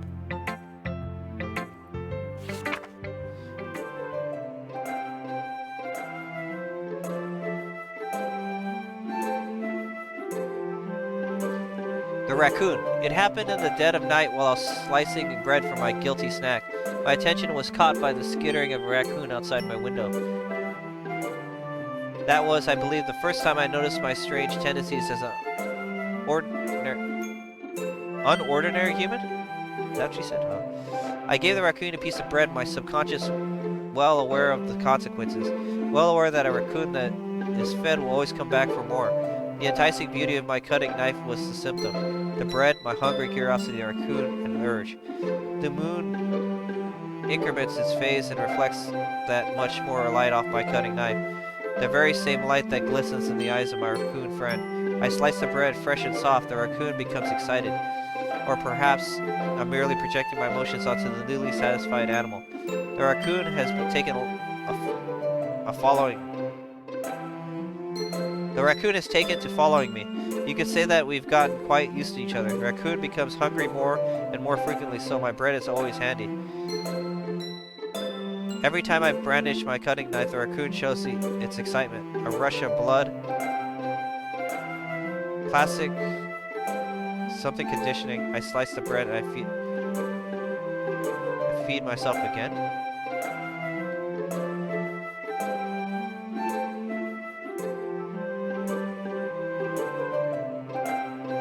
What do you mean by a rush of blood? You didn't stab the raccoon, did you? I don't know what this means. I can't hear it. I can't read it.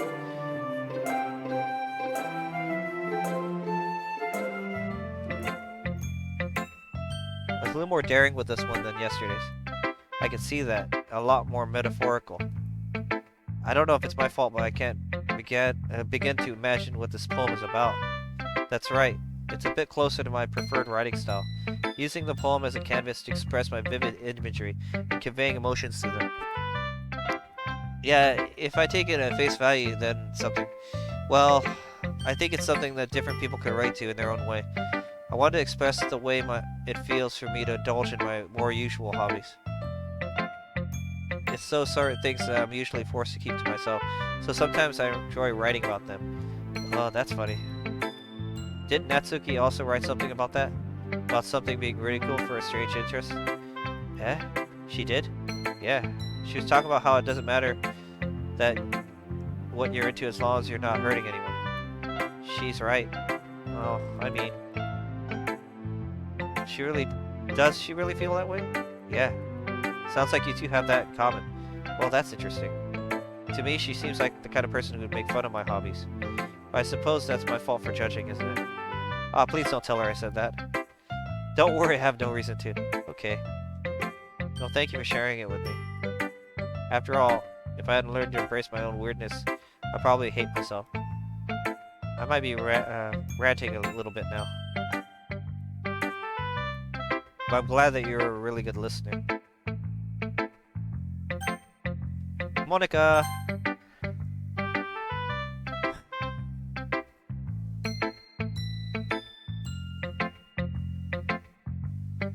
Hi again, Steve. How's the writing going? Alright, I guess. I'll take that. As long as it's not going bad. I'm happy that you're applying yourself. Maybe soon you'll come up with a masterpiece. I wouldn't count on that. You never know. Want to share what you wrote for today? Sure, here you go. I give my poem to Monica. Alright, it's pretty good. It makes me think of Sayori, like the other one you wrote. You two are like the dynamic duo. That's kind of exaggerating it. Yeah, probably. But you should spend a lot of time with her in this club, don't you? Then again, I don't blame you for being a little shy. I'm not shy, it's just... I'm just teasing. I know it takes a lot of time to make friends with everyone. But Yuri and Natsuki are super interesting people, so don't be afraid to give them their share of time. And you can talk to me every now and then, too. I'm not, like, unapproachable or anything, am I? Oh no, it's nothing like that. I'm still getting used to being here, that's all. Yeah, I'm sorry if I was putting pressure on you or something. I really didn't mean it like that. No, don't worry. I get what you're saying. Well, alright, but anyway.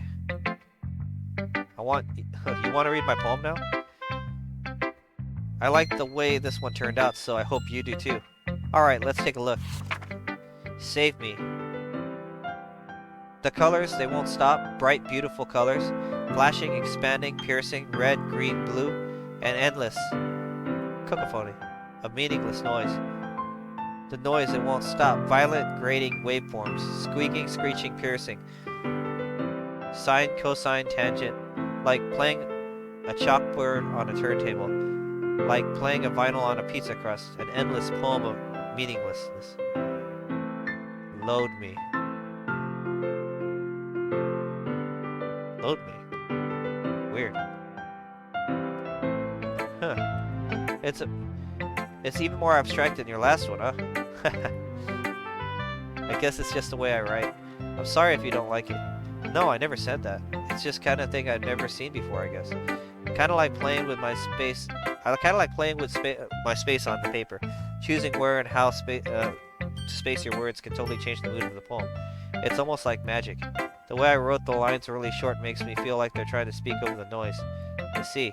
It's still hard for me to tell what it's all about, though. Sometimes asking what a poem is about isn't the right question. A poem could be as abstract as a physical expression of feeling, or a conversation with the reader. So putting it that way, it's not every poem is about something. Anyway, here's Monica's writing tip for the day. Sometimes you'll find yourself facing a difficult decision. When it happens, don't forget to save the game. You'll never know when you might change your mind. What the hell? Is that like... Is that a warning to save the game? Or when something unexpected may happen. Wait, is this tip even about writing? What am I even talking about? That's my advice for today. Okay, so that was so meta, it wasn't even funny. Thanks for listening. She just reminded me to do that. Okay, everyone, we're all done reading each other's poems, right? I have something extra planned today, so if everyone could come and sit in front of the room. Is this about the festival? Well, sort of. Do we really have to do something for the festival? It's not like we can put together anything good for this just in a few days. We'll really embarrass ourselves instead of getting new members. That's a concern of mine as well. I don't really do well with last-minute preparations. Don't worry so much. We're gonna keep it simple, right? We won't need much more than a few decorations. Sayori has been working on posters, and I've designed some pamphlets we can give out during the event. Okay, that's great and all, but that doesn't tell us what we're actually going to be doing for the event. Oh, sorry, I thought you heard about it already. We're going to be performing. Performing? Monica? Yeah, we're going to be having a poetry performance. Each of us are going to choose a poem to recite during our event. But the cool part is we're going to let everyone else come up and recite poems too.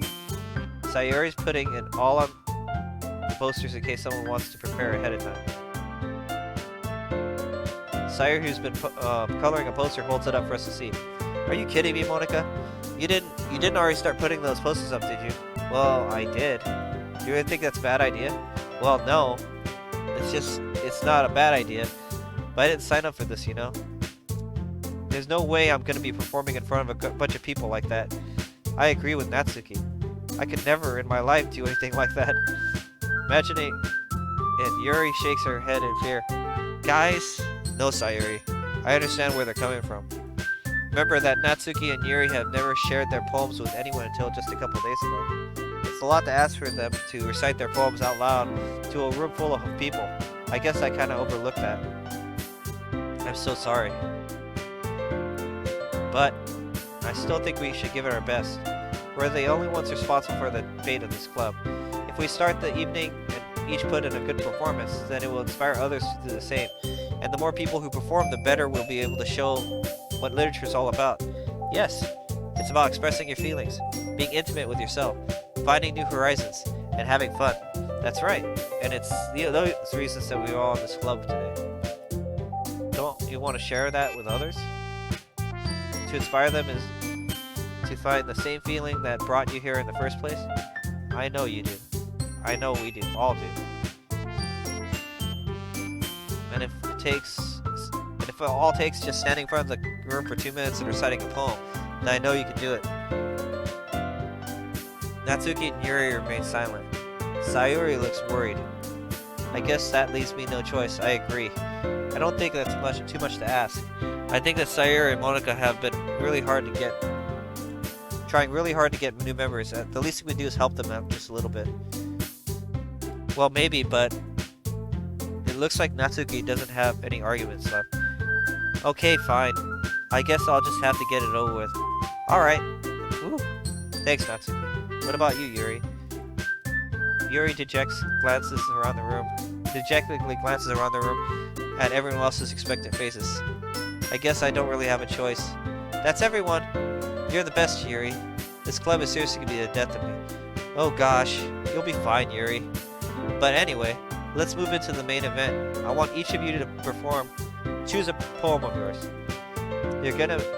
We're gonna practice reciting them in front of each other. No way. Monica, this is too sudden. Well, if you can't recite your poem in front of the club, how do you expect to do it in front of strangers? Oh no. Don't worry. I'll start off to help everyone feel a little more comfortable. Can I go next? Of course. Now let's see. She flips through her notebook to a specific poem she has in mind for herself. Then she stands behind the podium. The title of this poem is The Way They Fly. Ahem. Monica recites her poem. Ooh, it's already the 2-hour mark. Her clear, confident voice fills the room. More than ever, her inflection is pristine. She knows how exactly to apply emotion behind each line she recites, bringing the words to life. Is this something she's done before, or is she simply a natural? She was in the debate club, dude. I glance around me. Everyone has their eyes on Monica. Sayori is amazed. Yuri has an intense expression on her face that I don't understand. Finally, Monica finishes the recitation. The four of us applaud. Monica takes a breath and smiles. That was so good, Monica. Thank you very much. I was just hoping to set a good example. Are you ready to go next, Sayori? I'll go next. Yuri's all fired up all of a sudden. She clutches a sheet of paper between her hands and stands up. Keeping her head down, she walks quickly over to the podium. This poem is called Yuri anxiously glances at each of us. You can do it, Yuri. It's called The After Image of a Crimson Eye.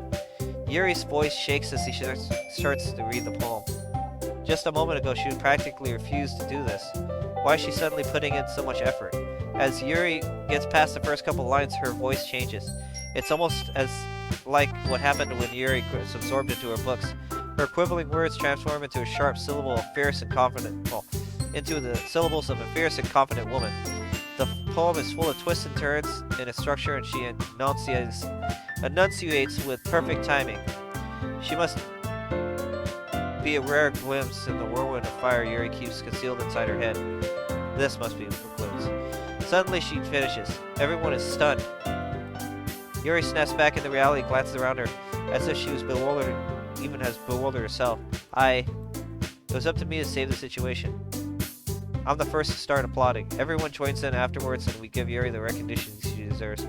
It's not that we didn't want to applaud for her. We were just caught off guard that we must have forgotten. As we applaud, Yuri holds the poem to her chest and rushes back to her seat. That was really good. Thank you for sharing. She looks like Yuri is down for the count. Okay, she must have passed out. What did happen exactly? Okay, I guess I'm next then. Sayori hops out of a chair and cheerfully walks up to the podium. This one is called My Meadow. Sorry, I giggled. She can't get herself straight. It's a lot harder than I thought. How did you guys do it so easily? Try not to think you're reciting to other people. Imagine that you're reciting it to yourself like in front of a mirror or in your own head. It's your poems, so it'll come out the best that way. I see. Okay then. Sayori begins her poem. Somehow it feels like her soft voice is made as a perfect match. The poem isn't aimlessly cheery like Sayori says. It is serene and bittersweet. If we were to read this on paper, I probably wouldn't think much of it, but hearing it come from Sayori's voice almost gives me a whole new meaning. Maybe this is what Sayori meant when she said she likes my poems. It's like I get to reach her more deeply in someone I thought she'd know through and through. Sayori finishes and we applaud. I did it!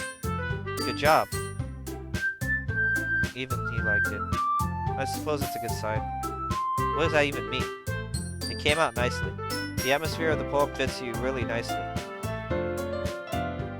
But it might be that other poems won't work quite as well as that kind of delivery. I don't really understand. In other words, I've seen your poems of yours or that sort of gentle delivery wouldn't work as well. They might need a little more force behind them depending on what you're reading. Oh, I know what you mean. Well, I've been practicing that kind of thing. It's just embarrassing to do it in front of people. Next time I'm going to make you pick out a poem that challenges you a little more. We don't have as much time before the festival, you know. Okay, now who's next? Natsuki? Don't make me go before Steve. It's not like I can compare to you guys anyway. Might as well let Steve lower everyone's standards a little before I have to do it. Damn! That's cold-blooded. Damn, that's fine. It's fine. I also got it over with. But it's not like I have much of a selection of what to read. I'll just go with what I wrote for today. I stand up and step in front of the podium. Everyone has their eyes on me, making me feel terribly awkward. I recite my poem. Since I'm not exactly confident in my own writing, it's hard to put energy into it. Despite that, once I finish, I receive applause anyway. Sorry, I'm not really as good as everyone else. Don't worry about it much. I think it's less about your abilities and more about your lack of confidence in your writing. That's something you'll prove over time, though. Yeah, maybe. Alright then. That just leaves you, Natsuki. Alright. I'm going. She begrudgingly gets out of her seat and makes her way to the podium. The poem is called... Why are you all looking at me? Because you're presenting. Why are you all looking? Anyway, the poem is called Jump. Natsuki takes a breath. Once she starts reciting her poem, her sour attitude disappears a little. While she's still a little unenthused, her poem has a rhythm and rhyme to it. It's Natsuki's trademark style, and it works surprisingly well when spoken out loud. The words feel like they bounce up and down, as if giving life to the poem. She finishes and everyone applauds. She huffs back to her seat. That wasn't too bad, was it? Easy for you to say. You better not make me do that again. Oh well. At least you feel prepared enough to recite a poem in front of other people. I mean, doing it in front of other people will be way more easier. I can put whatever face I want for other people. But when it's just my friends, it's just embarrassing. That's a surprise. I think it would be the other way around for me. Well, that's just how it is, so... Well, I guess that's the case.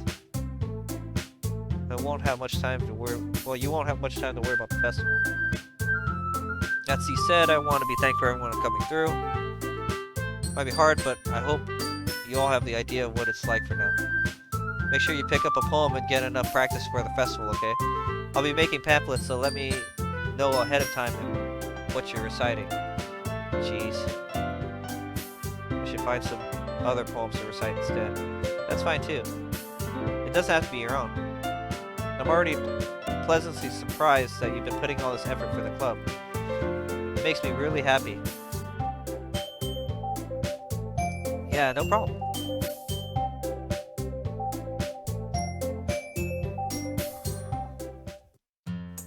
Okay, everyone. I think that's it for today. I know the festival's coming up, but let's try to write poems for tomorrow as well. It's been working out really nicely so far, so I'd like to continue that. As for the festival, we'll finish planning tomorrow, and then we'll have the weekend to prepare. Monday's the big day.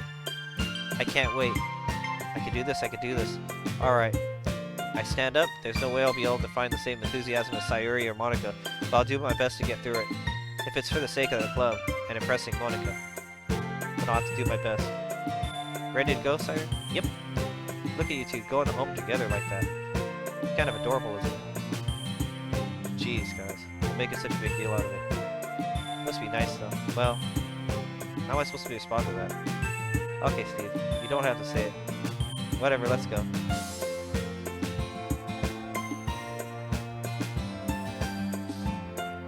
I walk home with Sayori once more. Even though it's been a few days, a lot of things have already changed. But today, Sayori's being quieter than usual walking home. Hey, Sayori. Sorry, I was spacing out. No wonder, huh? I was thinking about something from earlier. Like, how we get to... she fumbles with her words. So let's just say one day Yuri asked me to walk home with you. Oh, okay. So let's say one day Yuri asks to walk home with you. Huh? What would you do? What kind of question is that?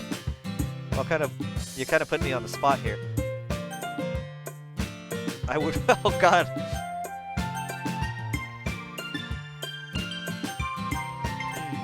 This is a good question.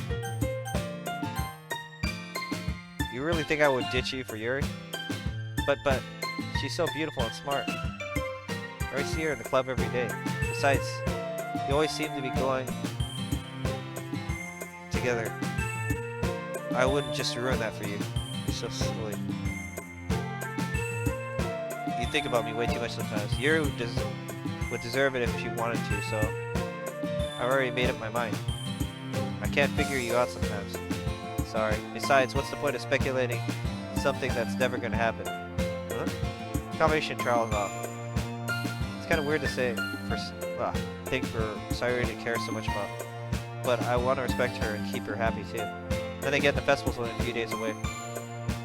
Who knows what will happen in that time?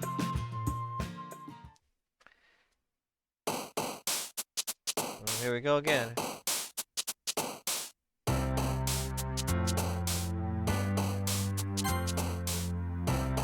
She seems to be the hardest for me to catch, you know? What's Kawaii's cute, but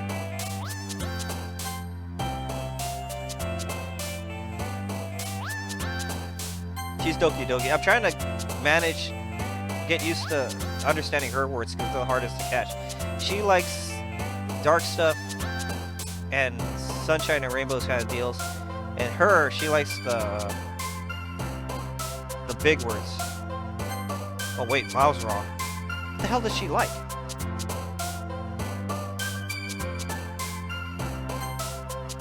You know, I actually don't know. Oh, she likes the stuff like wrath and stuff. Okay, I gotta be careful about that. She likes suicide too? Ooh, that's not good.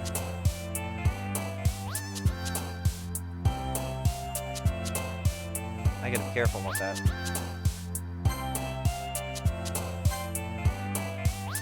Oh, she likes the... I wouldn't expect her to like romantic things. Oh, she likes lollipops?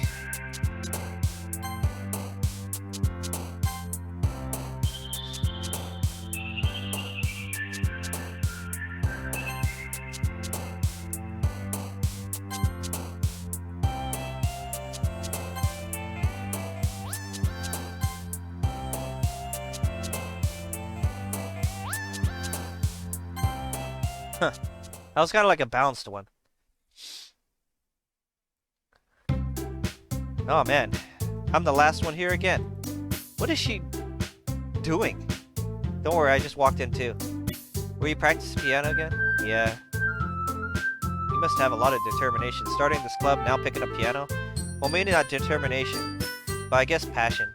Remember that the club, it wouldn't be here if it wasn't all for you. Hold on, guys. I'm sure I'm too loud. I'm starting to hit red. So I'm gonna go with that. That should be good. Remember that the club wouldn't be here if it wasn't for you all.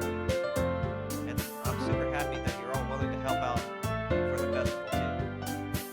I can't wait for the festival. It's gonna be great. Weren't you complaining about it just yesterday? Well, yeah. I'm not talking about our part of the festival. But it's a whole day of school where you get to play and eat all kinds of delicious food. You sound like a bit. You sound a bit like Sayori all of a sudden. Monica, don't they usually have fried squid? Squid? That's a pretty specific thing to look for. Oh, come on. Are you saying you don't like squid? You of all people? I didn't say I didn't like it. Besides, what do you mean by you of all people? Because it's right there in your name. Monica. Oh God. Ika. Eh? That's not how you say my name at all. Also, that joke makes no sense in translation. Oh, never mind. Let's just try to focus on your own event for now. Fine. Your reaction isn't as fun as Yuri's or Sayori's anyway.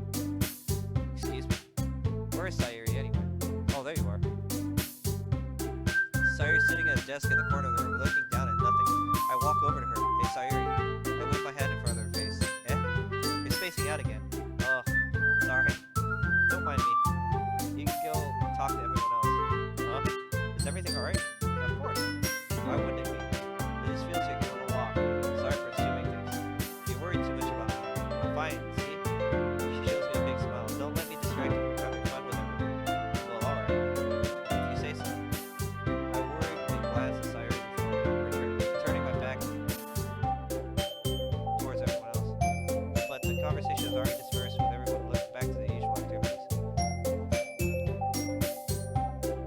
to talk to Monica if she ever knows anything about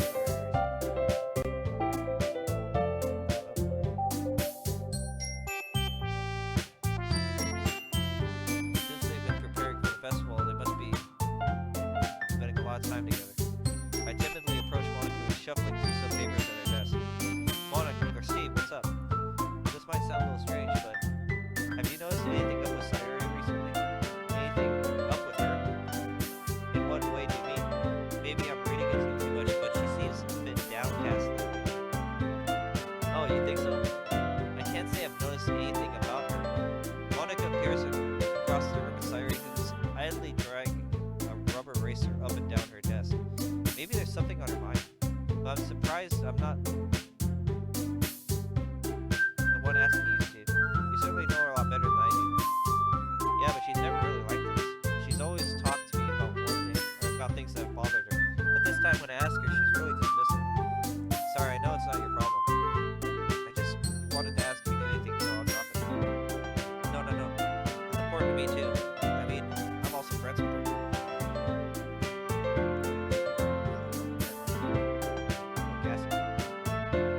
And I also care about the well-being of my club members, you know.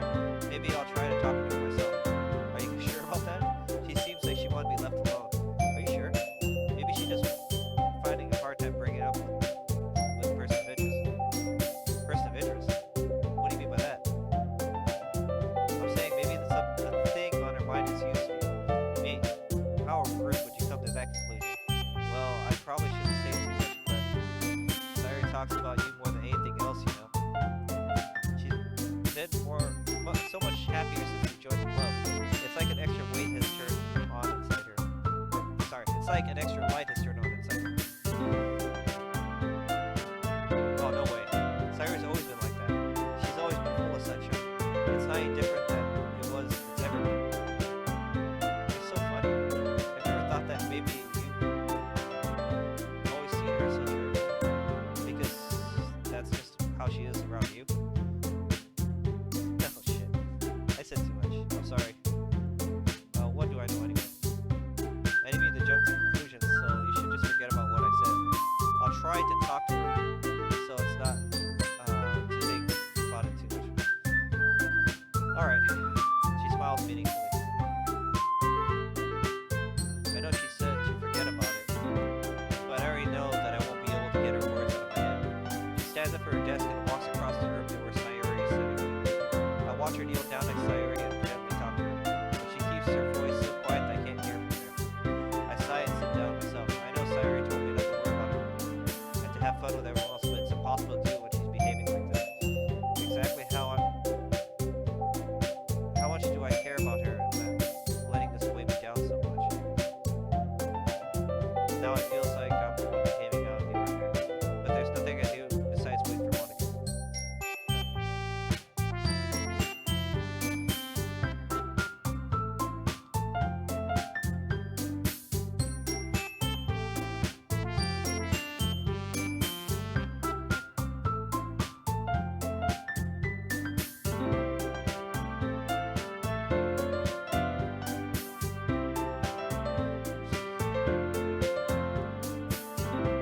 Okay, everyone. After some time passes, Monica calls out to the bedroom.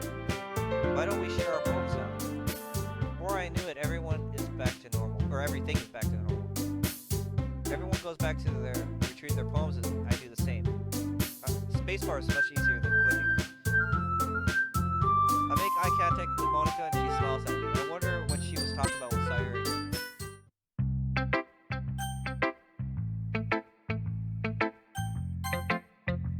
See how Sayori's doing. This is your best one so far. It's really, really nice, Steve. Thanks. You've been a little quiet today. Is everything alright? Of course.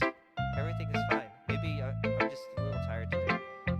Do you want a nap or something? No, that's silly. Don't worry about me, okay? I really want to see smiles on your face. Well, alright. Hey, I'm still a little surprised. I really thought you would be trying writing your poems like the way Yuri does. Or even Natsu. But in the end, yeah, I guess you're the one who likes this one the most. Why? don't want to get closer with everyone else? Wait, of course I do. That doesn't mean I need to try so hard to impress them. I still understand you the most, Sayori. I know you have to sometimes put up with me, and I have to sometimes put up with you. But we have a wavelength or something. This is how the poem came out. Sometimes it feels like you're the only exciting thing in my life. So sometimes it's easier to write when I'm thinking about you. Steve, I don't deserve this. You're too nice to me. Why are you doing this? I have trouble keeping your voice steady. If you had fun with everyone else instead, this would be so much easier. Sorry. I glance around to make sure no one has noticed this. Sayori, I probably never said this before, but I don't understand what you're feeling right now. Tell me what will cheer you up. She shakes her head. She sniffles and keeps shaking her head. Finally, she gathers herself and puts up a smile. It's nothing. It's just a little rain cloud. I'm sorry you had to see that. I promise you it won't happen again. She just smiles from everyone, okay? That's all that matters. Go play with everyone else. I'm gonna go home a little bit early today. Sayori, tell Monica I wasn't feeling well, okay? I'll see you tomorrow. Before I can say anything else, Sayori, she carefully walks out of the classroom, humming to herself. I didn't even read her poem. Whatever.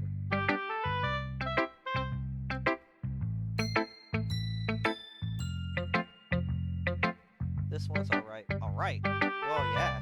It doesn't blow me away, but there's nothing I really hate about it. It's just not really my style. I mean, it's fine. Come to think about it, this kind of reminds me of Sayori's poem from yesterday. You think so? Yeah, well, I guess if you've been friends with her so long, it might be on the same wavelength. But you never really struck me as her type.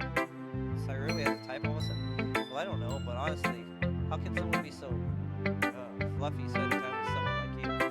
It's like she's dragging around a dead weight. Ooh, that's a little unnecessary. But think of it this way, if it weren't for me, she probably would just fly away. Like letting go of a balloon.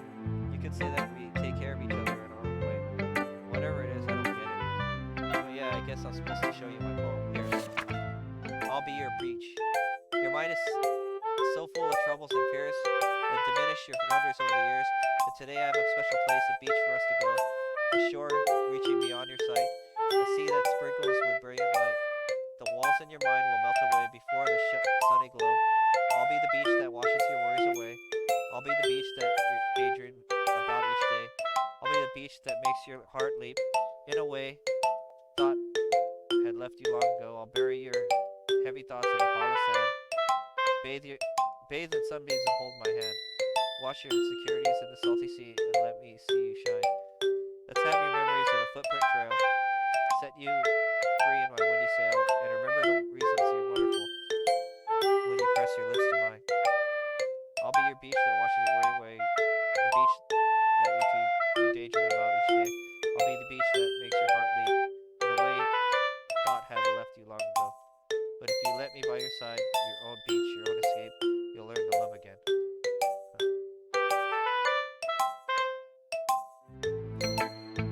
I feel like I kept writing about negative things, so I wanted to write something more positive that just message for once. Besides, the beach is awesome. Kind of hard to write anything negative about beaches. So you decided to write about the beach first, then came up with the message later? Well, yeah. It's only because of what happened yesterday. I mean, after Yuri and I realized we wrote about the same thing, she wanted to pick a topic and have us both write about it or whatever.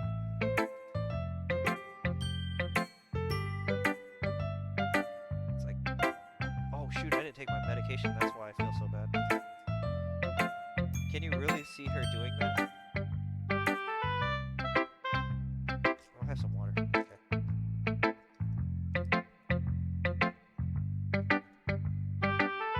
Writing making us write about a simple topic, then trying to impress me by coming up with something all fancy.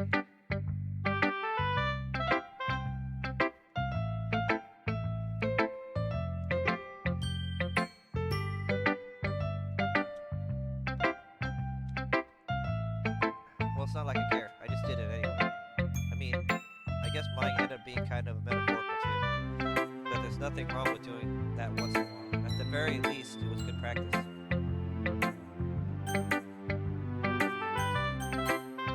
Say Monica for last. Well done, Steve. You've definitely improved your writing over the course of these last few days. Has my advice been helpful to you? Yeah, definitely. I'm glad. Sharing your writing like this, it's a lot more fun and rewarding than I've anticipated. I need to remember to thank Monica. I think we all felt a little awkward at first, but now it seems like everyone is enjoying sharing their writing and seeing what others think. I guess I can't really disagree. I was afraid this whole thing would be a chore, but it's a great way for me to spend some personal time with all the girls in the club. But it's been fun getting to know each and every one of your writing with your writing. I guess I've been doing some writing myself. Well, have you learned anything about yourself, Steve? Well, you know how I like to say writing is a very personal way to get in touch with yourself. In the very end, it doesn't matter if you're a good writer or a bad writer. And even my opinions are just opinions, you know? As always, I believe that the most important thing is exploring and discovering about yourself. That's comforting. I'm kind of afraid of disappointing you in some way, shape, or other. Yeah? Why me? Well, you're always sophisticated with your writing and have the most advice to share. Is that so? Yuri thinks for a good minute. That must be terrible. For me to have someone whose opinion is fearsome. How unlikable, Yuri. It's not as bad as you're making out the sound of your head. I just meant I respect your opinion. Oh, I see. I'm sorry that I always overthink and come to those sorts of conclusions. I'm just a little too used to it. Overthinking. Being disliked. Yuri. What am I saying? I'm sorry, I didn't mean to bring it up. Let's move on. Alright. Do you want to share your poem now? Okay. Here. Beach. I hate her handwriting. I'm sorry. A marble millions of years in the making, where the moon of Earth chaotically meets the surface under a clear and blue sky and expanse of bliss, but beneath gray, rolling clouds of endless enigma, the easiest world to get lost in is one where everything can be found. One can only build a castle, or sand castle, where the sand is wet. Where the sand is wet, the side coops. It will gently lick at your foundations until you give in, or will a sudden wave send you crashing down the blink of an eye. Either way, the outcome is the same, yet we all still build sand castles. I stand where the foam wraps around my ankles, with my toes squished into the sand. The salty air is therapeutic, the breeze is gentle and powerful. I sink my toes into the ultimate boundary line, tempted by the foamy tendrils. Turn back and I abandon my pace to a boat at the shore. Drift toward and I return to the earth forevermore. I'm aware that the beach is a kind of an inane thing to write about, but I did my best to take a metaphorical approach to it. Yeah, Natsuki already told me about that. She did? Yeah, she said she didn't say anything weird, did she? She just wanted us to write about this topic again. I suppose to better compare the differences in writing styles or thought processes. Anyway, it was her idea. Knowing her, it's no surprise that she'd want to do something like that. She probably just wants to show off. It's not like I have a particular interest in her writing style. I just went with her request.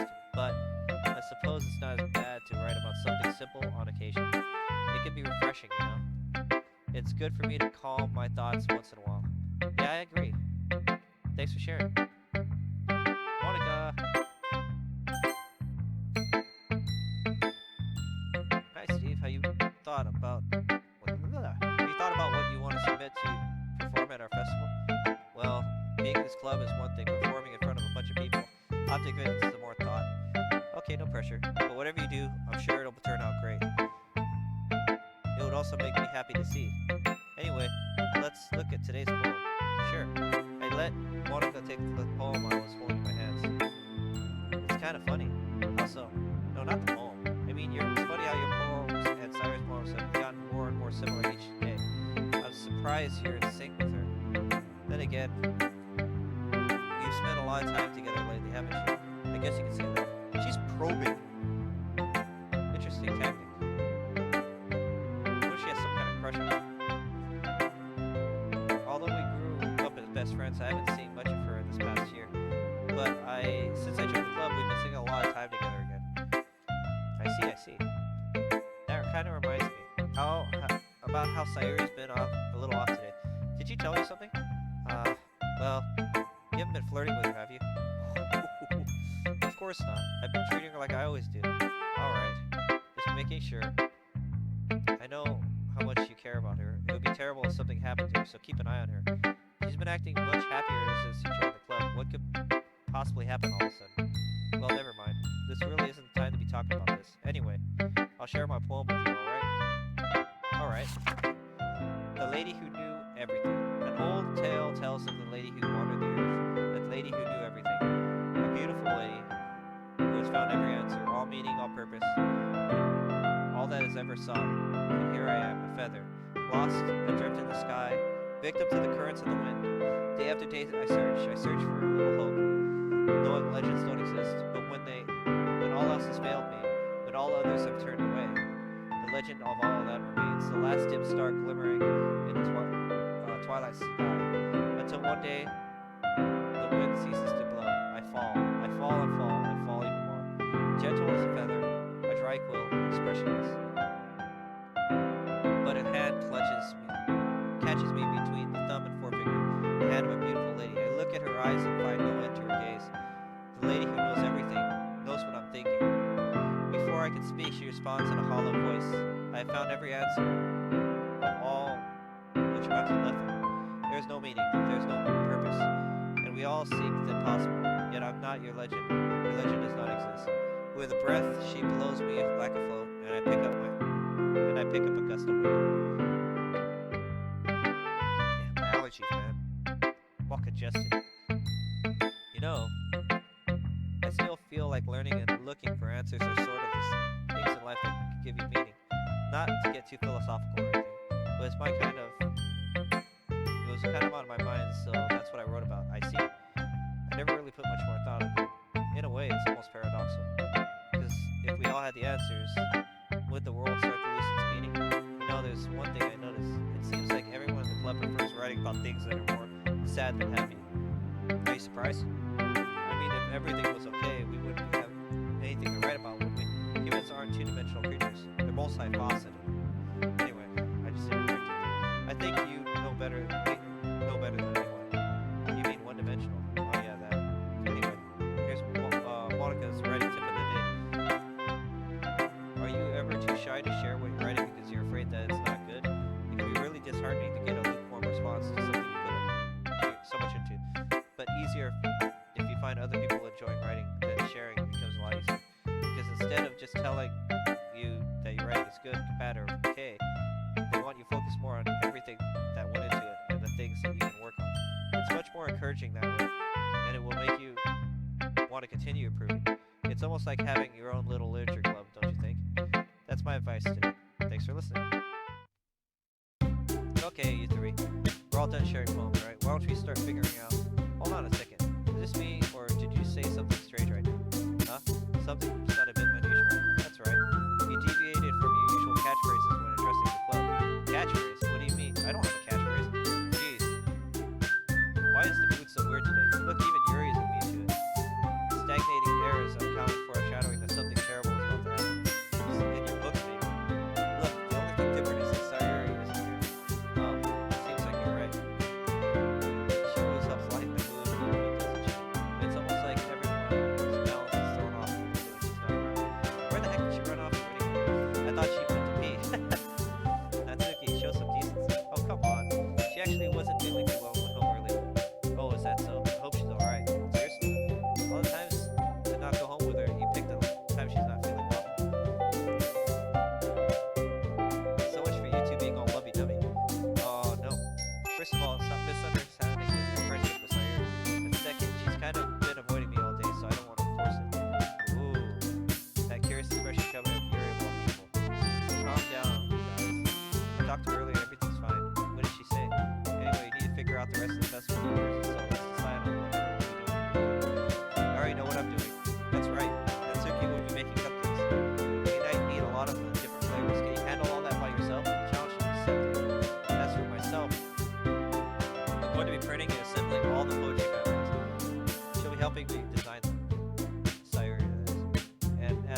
probably would go a long way to give them one man. You could always help me out as well. I would really appreciate that. That's is honestly kind of suggesting I spend the weekend with other club members. How on earth are they going to respond to a suggestion like that?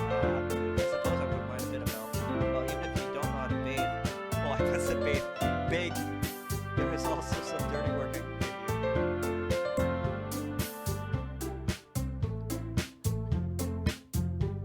Hey, what's up, doobie? It's not like Monica's giving me any credit. You shouldn't be sitting on your wedding ring. Natsuki tried to mumble a bunch of excuses like that. If I recall, Natsuki, you mentioned that you would like to handle the baking on your own. Steve may not like to be around if you make him out to be a nuisance, so therefore he might be more suited to assisting with the decorations. Hold on, I never said that. How hard could it be to make a few decorations anyway? It sounds like you're making excuses for Steve too. What are you saying? It would be extremely meticulous work, and baking isn't. Just what do you think? Guys, let's settle down for a moment. In the end, it's up to Steve to decide how he want to continue. Besides, he isn't really getting the chance to spend any time with me, I'm sure he's interested. You literally just said, I'm surprised as well. Sorry. I was just saying that. So, geez. Can we just settle on this already? Yeah, Steve, you're okay with this, right? In the end, it's up to you. Of course. So I have to piss off somebody, huh? Very well. In that case, straight at me. Of course, I'm gonna go with. Oh shit! I could help Sayori if I wanted to.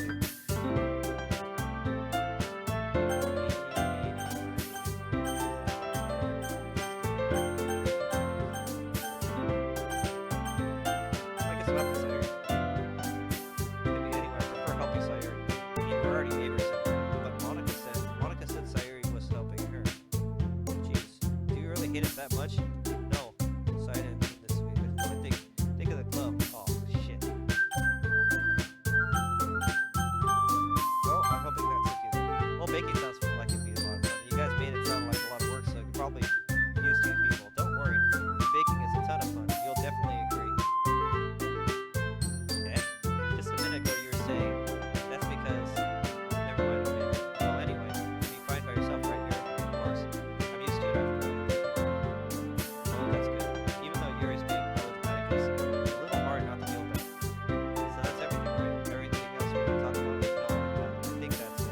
Are you guys excited? Oh yeah. Everything except the performance is gonna be awesome. I don't think that really counts. What about you, Steve? Me? I guess you could say that I'm interested to see how they'll turn out. That's good enough for me. What about you, Yuri? He's still salty. She starts pouting too. It's not a big deal or anything. Well, it might be just that. I think Yuri might be feeling just underappreciated in general. Happen to come up with something for her to do, then nobody offers to help. That doesn't mean.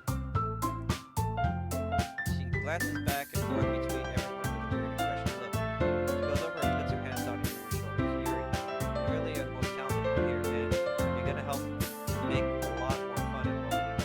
I mean, cupcakes will probably help too. But you're gonna make the atmosphere special. That'll be really important for the way people feel during the performances. So you need to stop being dumb and give yourself a little more credit. She releases her hands and turns to face in the other direction. You really didn't mean any of that, did you? Not really, but Yuri isn't the only surprise. Monica and I are also taken back by Natsuki's words. Natsuki of all people try to say such encouraging things, but I begin to understand. She's trying to sound a lot like Sayori. Even if it didn't work perfectly, I can tell that she tried to say something Sayori would definitely say in that like this. Because Sayori always helps everyone smile and feels good watching someone. I'm sorry for being that. I'm gonna do my best, and all of us are gonna make it a really great event. Yep. I hope to see everyone do their best. But with that, there's something more for today. So I guess it's time for us to head out. Alright, I'm gonna stay here a little longer. I barely got through any reading today, so fair enough, there's nothing wrong with that. Everyone packs up their things. I start to follow Monica and Yuri out the door as they chat between each other. Where are you going? We still need to figure out a plan for this weekend. You literally would have gotten home and realized that you didn't even have any way of contacting me. Well, that's true. I had no idea how that slipped my mind. Jeez. Good thing I stopped you. I've given you my number, okay? You better not make it weird or anything. Why would I do that? gives me her number. Okay, I'm coming over on Saturday. I'll bring all the ingredients. Wait, you're coming over to my house? Well, yeah. What's wrong with that? I mean, I just figured out since I'm the one helping, I would go to your house. Yeah, right. Like I would give a, like a guy, like I could have a guy at my house. My dad would kill me. Really? That's kind of strict if you ask me. Yeah. How do you think I'd feel? I can't do anything when my dad is home. Anyway, I just need to complain for a second. We have each other's numbers now. That's all I need to do. I guess I'll text you when I'm coming over. Alright, fine by me. Yep. I'm gonna show you why I love baking so much. So you better look forward to it. Oh. Did you say you were just gonna give me the dirty work? Well, I was just saying that. It's not like I could act that way in front of everyone. I was looking forward to this. Well, really? Well, kind of. Just because I never got to bake with someone else before. That's all there is, so... Alright, I get it. Sorry for overreacting. Anyway, I'll be heading out now. See you on Sunday. Never mind. Sunday or Saturday? I can't believe this. Natsuki is going to be coming over to my house on Sunday. Even though I would have preferred to do this with Sayori. My anxiety still shoots through the roof. I guess I've gotten pretty used to handling her at this point. But who knows what happened when we were outside of school. She even told me that she was looking forward to me. I shake my head. Why do I feel nervous that Sayori finds out about this? It's not like we feel that way about each other. Besides, like Monica said, this is about the club. I have nothing to worry about. If I just go with it, then I'll have a good time. It's already Sunday. I've been increasingly anxious about Natsuki's upcoming visit. I keep telling myself there's nothing to be nervous about, but it doesn't help much. I wonder if she'll act any different than when it's just the two of us. Meanwhile, she's been texting me a lot. We sent each other one after... Oh, okay. We sent each other one after exchanging numbers to double check, but it turned out into a conversation. She's almost a different personality on the phone, using tons of emojis and cute language. She also really likes complaining about things, but I kind of saw that one coming. But putting Natsuki aside, I haven't heard a thing about Sayori since she left the club early the other day. It's not like we text each other all the time, but I'm really worried about her in the back of my mind. Between what Sayori said and what Monica said, it's really okay for me to put Sayori's feelings aside when she needed me. Well, is it okay? I decide to visit Sayori before Natsuki comes over. Rather than asking, I simply tell her I'm coming over, which is much like what we've done in the past. Once I reach Sayori's house, I knock on the door before entering myself. Again, we used to play so often, we made it a habit of simply entering each other's houses like we did when we were family. Like we were family. The house is quiet. Sayori isn't anywhere in the first floor, so I assume that she's up in her room. It's already strange of her not to run down to the stairs and greet me. I head up to a bedroom where I finally find her. Sayori? Hey, sweet. I sit in her room. She forces a smile, but it's easy to tell that she's different. There's a minute of silence between us. You haven't come over like this in a long time, haven't you? Well, I guess you're right. It's been a long time. Not much has changed, has it? Sayori's room is messy as it always is. Always been. There's also I also recognize the same stuffed animals and wall decorations that she's had for years now. If you came over this often, it wouldn't be such a mess. That's because I ended up cleaning it for you. How come you suddenly wanted to come over today? Aren't you supposed to see Natsuki today? Yeah, but... Wait, how did you know about that? Sayori had already left by the time we had decided our last meeting. Monica told me. It's only natural to keep her informed about the festival preparations, right? That's true. But what about you? Aren't you going to be helping Monica today? Well, of course, but I'm just helping her out now. We didn't plan to be up or anything. Also, it's just me and Natsuki. Yep. There's more silence between us. She stares in a random direction. Everything about her behavior is really uncharacteristic. I finally get the point. I just wanted to see how you were doing. After you left on Friday, when something was wrong, you can't hide it from me. I know you too well, so... She smiles, shaking her head. That's no good, Steve. Why can't it just be like it's always been? This is all my fault. If I didn't get so weak and accidentally express my feelings, if I didn't make that stupid mistake, then you wouldn't have been worried about me at all. You wouldn't have come here. You wouldn't have been thinking about me right now. But this is just my punishment, isn't it? I'm getting punished for being so selfish. I think that's why the world decided to have you come over today. wants you to torture me. Oh, there's something weird with her, man. She's acting like she's gradually falling into the pit of despair. This is like depression behavior when you're really high personality trait, kind of high energy personality person, and then you run into a roadblock, and you just go dwindle down. Makes me wonder if she's gonna do something stupid. Sayori, I grab her by the shoulders. What on earth are you saying? Are you listening to yourself right now? I know something had happened to you. There's no other explanation for you to be like this. So tell me already. Until I know, I won't be able to stop thinking about it. She gives me an empty smile. You really put me in a trap, Steve. But you're wrong. Nothing happened to me. I've always been like this. You're just seeing it for the first time. Seeing what? What are you talking about? You're really gonna make me say it, aren't you, Steve? I guess I have no choice this time.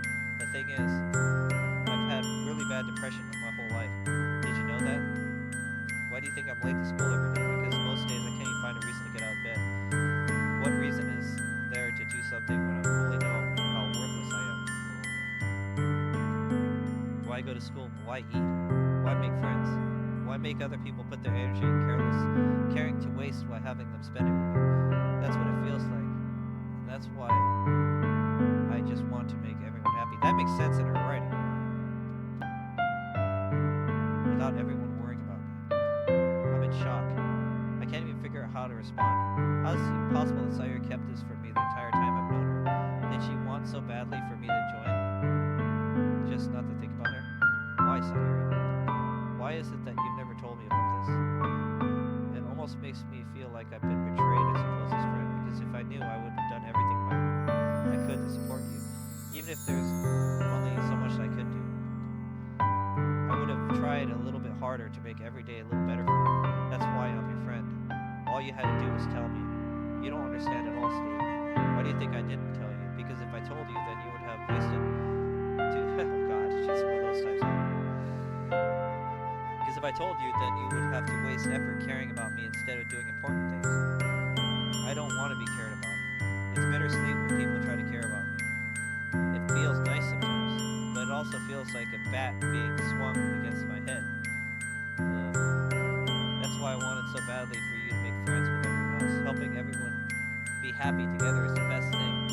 But then again, I've discovered something else too. Seeing you make friends and close to everyone else at the club, it feels like a spear going through my heart. So that's why. That's why I've decided the world just wants to torture me. Every path leads to nothing but hurt. You're right, I don't understand. I don't understand your feelings at all, Sayori.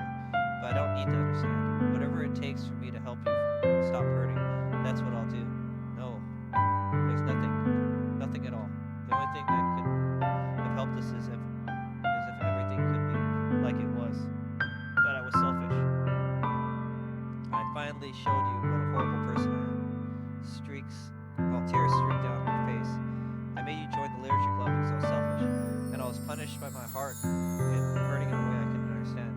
And now you came here and I made you hurt too. I'm just weak and selfish. That's what I am. And that's why I'm going to accept these punishments, because I deserve every last one. Without thinking, I will once again grab Sayori's shoulders. This time I pull her. Oh, he's making moves. This time I pull her into a tight embrace. Care if you're feeling selfish. I'm really happy that you convinced me to join the club. Seeing you every day makes it worthwhile enough. Even if I make friends with everyone else, then that's just a bonus. But please, never underestimate how much I care about you. I wouldn't have it any other way. Sayori isn't hugging me back. Despite my arms being wrapped around her, her arms are made on her sides. She starts sobbing next to my ear. Don't do this to me. Please don't do this. She barely manages to speak between her sobs.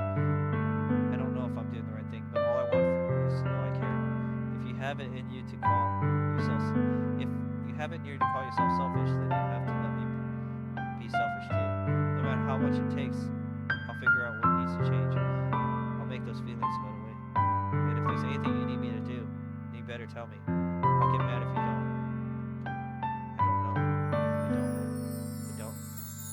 Gently, Sayori puts her arms around me in return. I don't know anything. It's all really scary. I don't know anything any of my feelings. The only time I'm not feeling nothing is when I'm feeling pain.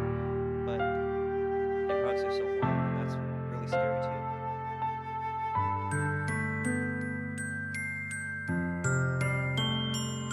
The festival's tomorrow. Yeah, It's gonna be fun, right? Yep. How would you like for me to spend it with you? It's what I want. I promise. I think it would be nice then. Yeah. She wipes her tears. If I could spend the whole day here, I would. Of all days, this has to be one of other plans. Maybe I should cancel. No, don't. Please don't. If you did that, then I really wouldn't forgive you. But it's almost time for Natsuki to meet me at my house. At the very least, do you want to come along and help out? It would be fun. To my surprise, she shakes her head. I'm sorry. I don't know if that would be a very good for me today. You do understand, right? It's kind of hard for me to fully understand. But I'm trying my hardest. It's okay. Don't worry about it too much. I'll see you again tomorrow, okay? Alright. I'll look forward to it.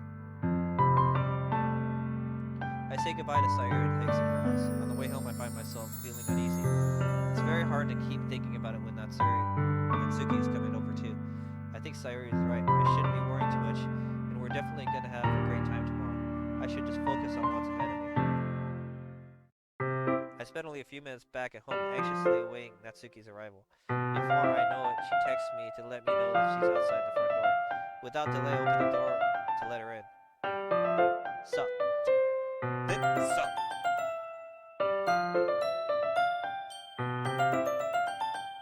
I don't know what I was expecting, but seeing Natsuki in something other than her school uniform really threw me off. Seeing her in such a cute dress makes the uniform seem totally unfitting in comparison. Jeez, don't make it feel awkward.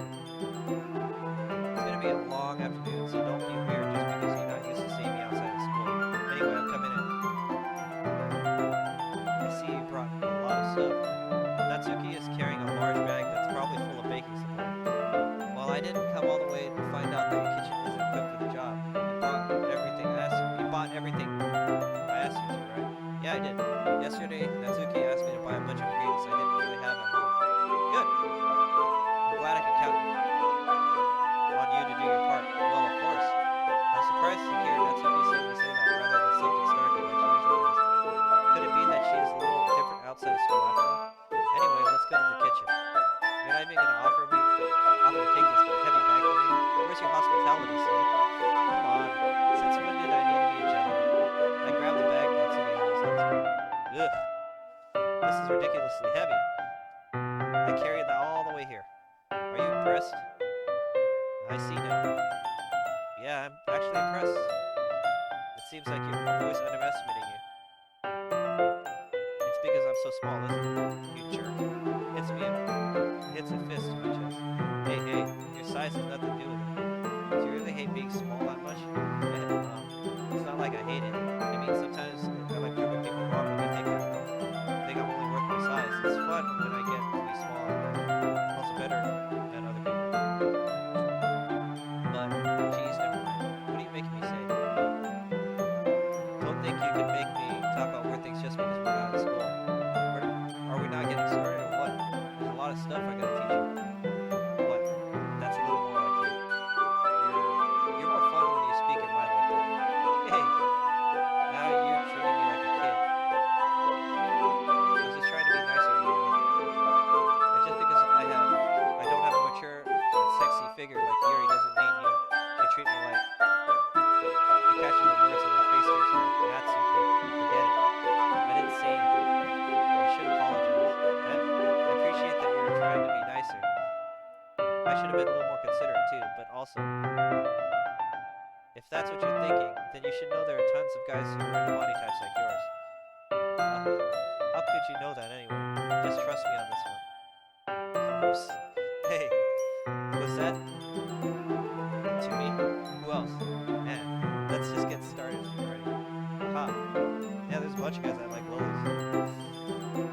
You get all sour when a girl gets calls gross. I finally found your weakness. She smiles deviously. Please spare me. Natsuki decides to dish out more insults like that. There's no way I'm fighting back. But she's satisfied enough for now. I'm finally starting to pull things out of her bag so we can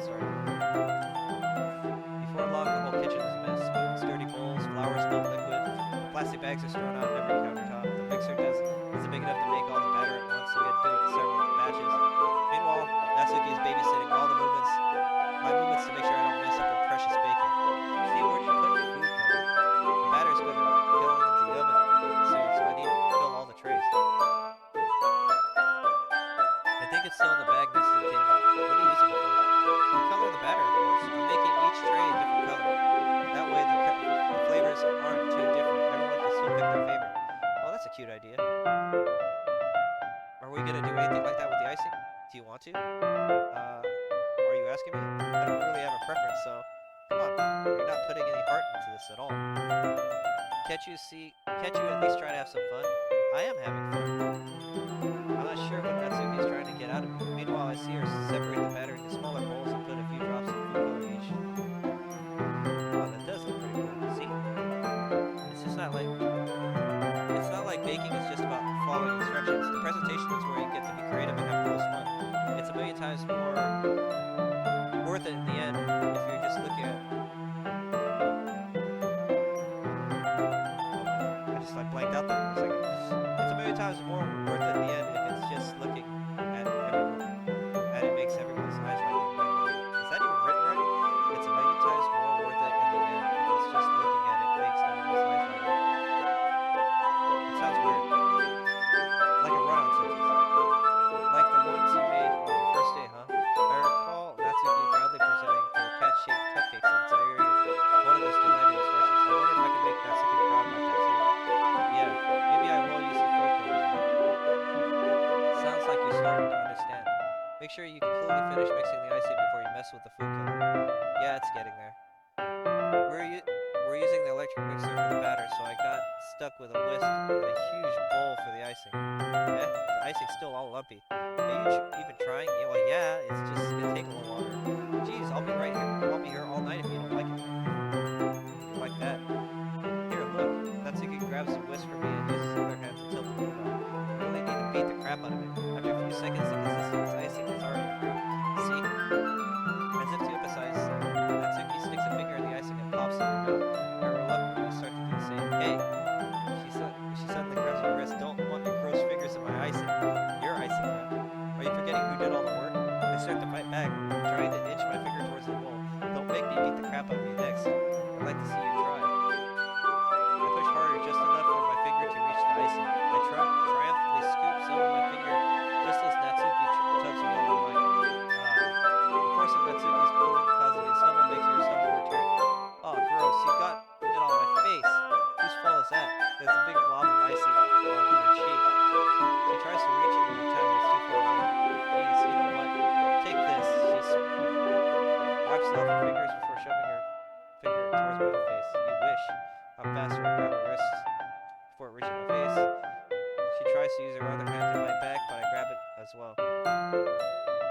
Oh, this is gonna get good.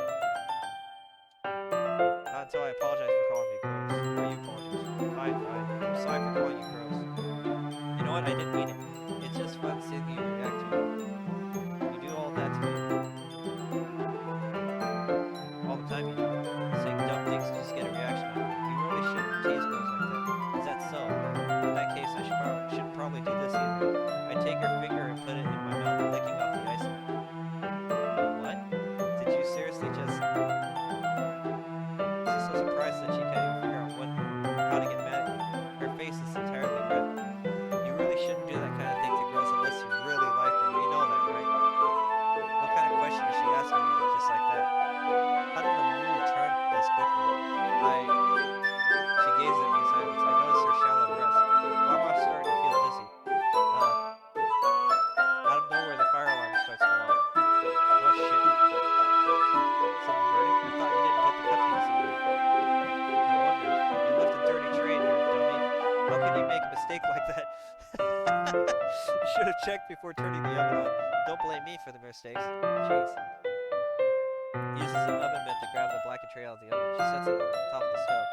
Another moment, the fire alarm stops. Anyway, putting them into the oven now. Yet, attention for the moment is still lingering in her heads, but the moment has already been lost. I watch as Natsuki slides the cupcakes straight in the oven. Then I reluctantly pick up the whisk and continue with the icing, like nothing has ever happened.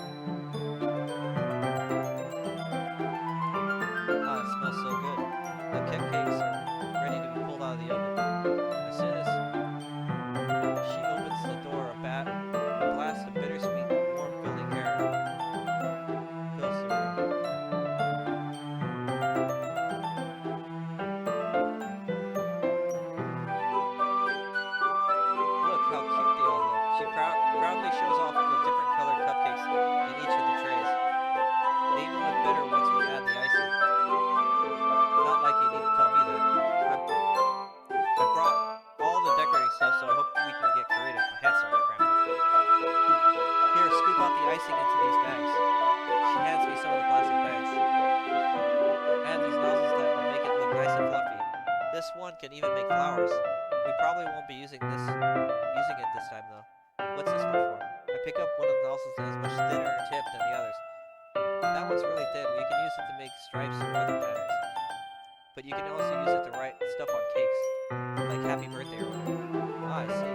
That gives me an idea actually. Eh? Well, it's a literature thing, right? We could make more literature themed by writing a different word on each of the cupcakes. It would be fun to see people choose their cupcake based on the word they write. That's kind of expecting you to say something really stupid. But that's actually a really cute idea, so maybe I'm getting it from you. What's that supposed to mean? I'm not cute. Come on. We're not school, no one's judging. You can't dress and act like this without expecting me to think you're cute. Well, same with you. Did you say something? No, nothing. Well, I'll greet you soon today. Let's just do the icing. She picks up the paste and passes the nozzle.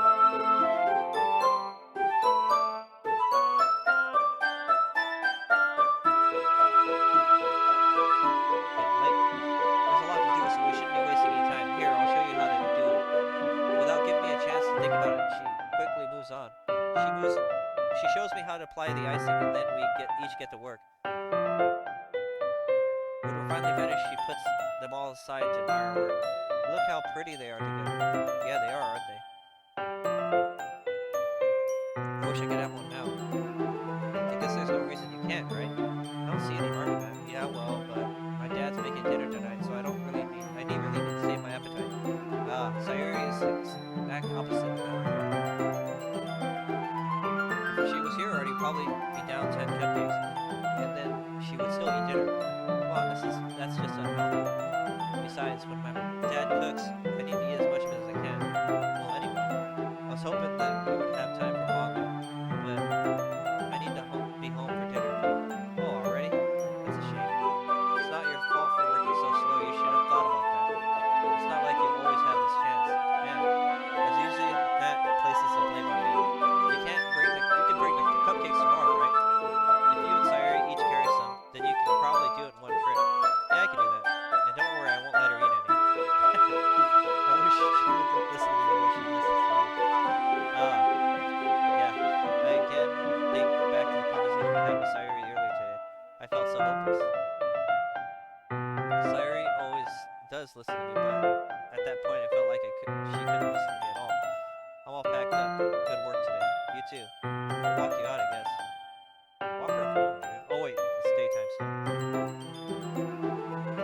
Just like that, Natsuki is already ready to leave. Well, about to leave. Feels like the afternoon went by in a flash. More than that, did I even try to take the opportunity to get closer to her like I wanted? Well, I guess I'll be off then. Thanks for your help and everything. I'll see you tomorrow. Wait, Natsuki, what you said about not always having this chance, it doesn't have to be all that way at all. I had a fun day today. You showed me how fun baking can be, like you wanted. But aside from that, you can come over anytime, okay? I think that if possible, I'd like to spend more time like this. If you want to read manga or go out somewhere. Do you really mean that? She looks at me tensely, like she's trying to hide her expression.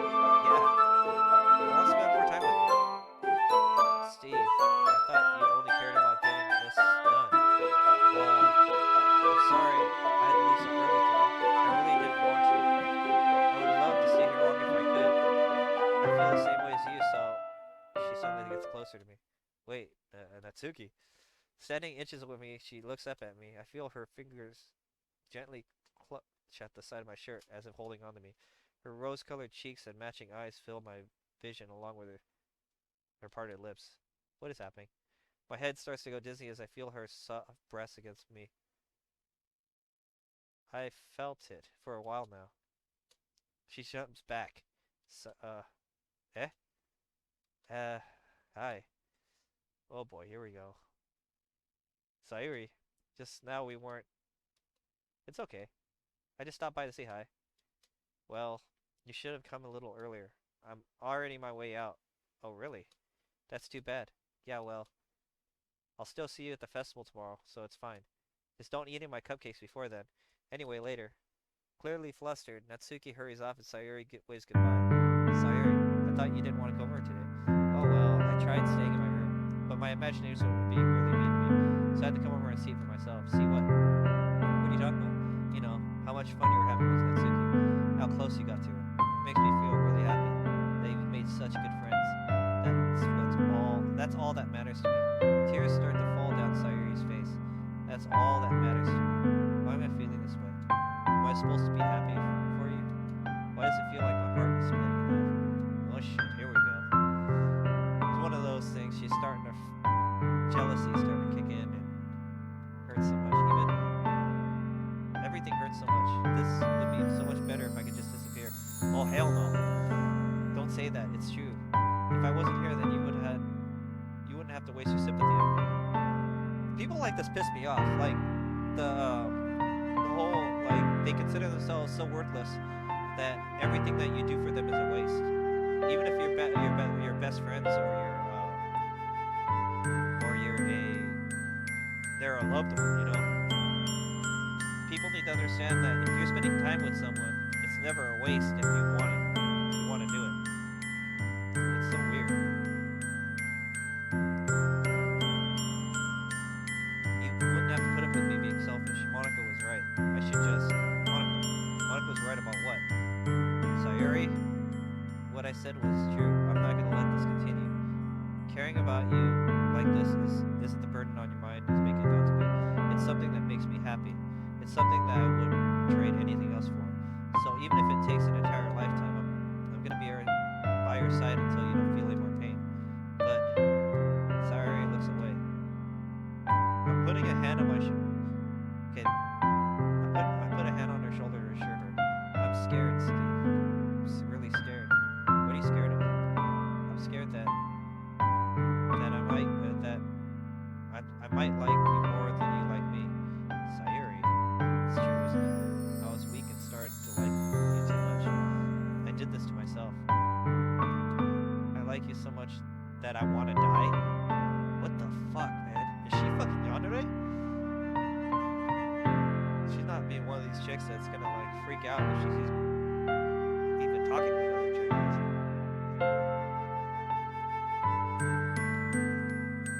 That's how I feel at end. That's enough, Sayori. I don't want you to hurt it. I slide my hand down Sayori's arm and squeeze her hand with my own. Do you remember how I said I always know what's best for you? Do you still believe me? Wordlessly, Sayori nods. Even if you don't understand all your own feelings, I know what you need the most right now, and that's what I'm gonna give to you. Oh shit! This is one of those things that like you can screw up bad. See,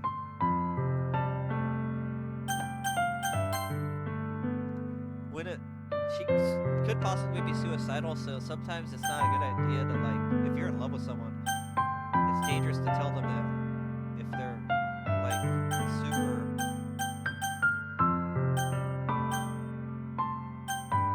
like if you say this.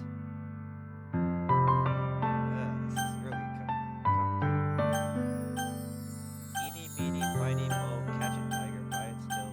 Always let it go. Eeny, meeny, miny, mo. Okay. Let's see what happens. She is the most logical character to end with, but I don't know whether or not this locks me into something weird. I love you. Those are my true feelings. So there's no way you could like me more than I like you. I should have realized it sooner, but spending time with everyone at the club, making new friends, and having fun with you every day, it helped me realize that you're truly the most important person to me. That's why I'll accept any of your burdens as long as we continue like this every day. With you by my side, then I know we'll both be happy. Suddenly, she wraps her arms around me tightly. This is really okay? Yeah. I hold Sayori in my arms and pull her closer. You'll never have to let go of me again. I love you. I want to be with you forever. Me too. I feel Sayori's grip around me weaken a little bit. What is this? Sayori? I'm supposed to be happy right now. I've always thought this would be the happiest moment for me, but why? Even now, why won't the rain clouds go away? They're not going away at all, lost. It's alright. It takes some time for things to get better. But no matter how long it takes, I'll be there every step of the way. They have decent writing in this game. That's what matters right now. I trust you. She and I slowly release. So I guess that makes the festival for our first date, huh? What are you saying? I don't even want to think about these things right now. I want everything to be the same as it's always been, even if we really are a couple. I don't know if I can handle anything more right now. It's really new and scary to me. I understand. We'll go at whatever pace suits you best. Let me see. She gazes at me once again, smiling sadly. I can't breathe. My nostrils congested, and that bothers me. I might have a cold. Even if I get really, really sad, this is the best thing for me, right? I don't really understand what Sayori means by that. Are you saying that this makes you feel sad, Sayori? I don't know. I don't understand what I'm feeling. I feel like a bunch of thorns when you told me. I felt like a bunch of thorns when you told me that you loved me. But that's why I want to trust you. You know what's best for me. Yeah, I do. That's my promise. I say that, but in reality, I've never felt more uncertain when it comes to her. I know that I love her, and I know she loves me. But I'm having as much trouble understanding Sayori's feelings as it is. Even though I can comfort her, I keep wondering if I should be doing something more or something different. I know these thoughts will continue to plague me until things are back on the way they were. This is what Sayori meant by not wanting anything to change. I don't know. But I do know that I'll give everything I've got. She's the most important person to me. I'll do whatever it takes to make her a happy future with her. It's the day of the festival. Of all days, I expected this one to be the one I'd be walking to school with her, but she isn't answering her phone. I considered going to her house to wake her up, but decided that's a little too much. Meanwhile, the preparations for the event should be nearly complete. I managed to carry all the cupcakes myself carefully. She's already texting me up a storm, but I can't respond thanks to my hands being. Funny enough, I feel the same way as Natsuki about the event. I'm more excited for it to be over than I spend time with Sayuri and Natsuki at the festival. But knowing Monica, I'm sure the event will be great too. Steve, you're the first one here. Thanks for being early. It's funny, I thought at least Yuri would be here by now. Placing little booklets on the desk in the classroom. They must be the ones she prepared that having all the poems for performing. Ooh, my allergies. I can't, or something. I'm congested. In the end, I found a random poem online that I thought Monica would like and submitted it. So I'm the one that's performing. I'm surprised you didn't bring Sayuri with you. Yeah, she overslept again. That dummy. You'd think on days like this, important she tried a little harder. I say that, but I'm suddenly remembering what she said to me yesterday, and it suddenly feel awful, meaning knowing that it nearly isn't that simple for her. I only said that because it's the way I'm used to thinking. But maybe I should have gone to wake her up after all. You should take a little responsibility for her, Steve. I mean, especially after your exchange with her yesterday. You kind of left her hanging this morning, you know? Exchange? You know about that? Of course I do. I'm the club president after all, but I stammer, embarrassed. Did Sayuri really tell her about it all that quickly? We're a couple now? I didn't really plan on bringing it up with anybody yet. Jeez. You don't know the full story at all, so don't worry. I probably know a lot more than you think. Huh? Being as friendly as usual, but for some reason I feel a chill down my spine after hearing that. Hey, do you want to check out the pamphlets? They came out really nice. Oh yeah, sure. I grabbed one of the pamphlets from the desk. Yeah, they really did. Something like this will definitely help people take the club more seriously. Yeah, I thought so too. Flip through the pages. Each member's poem is neatly printed on its own page, giving it almost professional feel. I recognize Natsuki's and Yuri's poems from the ones they performed during our practice. What's this? I flipped to Sayuri's poem. It's different from the one she practiced. It's one that I haven't read before. Get out of my head. Get out of my head. Get out of my head. Holy shit. This is like really freaking crazy. It says it's percent, but it's get out of my head all the way down and then get out. Uh, what's this? Get a pit in my stomach. What's wrong? Nothing. This poem feels completely different from everything else she's written. Well, more than that, I've changed my mind. I'm gonna get Sayori, so... Well, alright. Try not to take too long. I quickly leave the classroom. Don't restrain yourself. I quicken my pace. What was I thinking? I should have tried a little bit harder. It's not a big deal to wait for her or wake her up. Even the simplest gestures of walking to school makes her really happy. Besides, I told her yesterday that things will be the same as they've always been. That all she needs and what I want to give her. I reach her house and knock on the door. I don't expect an answer since she's not picking up her phone either. Like yesterday, I opened the door and let myself in. Sayuri? She's really a heavy sleeper. I swallow. I can't believe I ended up doing this after all. Waking her up in her own house. This really is something that a boyfriend would do, isn't it? In any case, it just feels right. Outside her room, I knock on her door. Sayuri, wake up, dummy. There's no response. I didn't want to have to enter her room like this. This isn't the type of breach. Oh, no. I just had something cross my mind that's not good. But she really leaves me no choice. I gently open the door. Fuck! What the fuck, man? This took a fucking dark ass turn.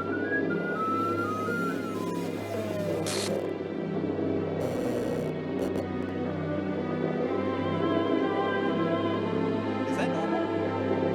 File game script, chapter 5 version. Is that supposed to happen?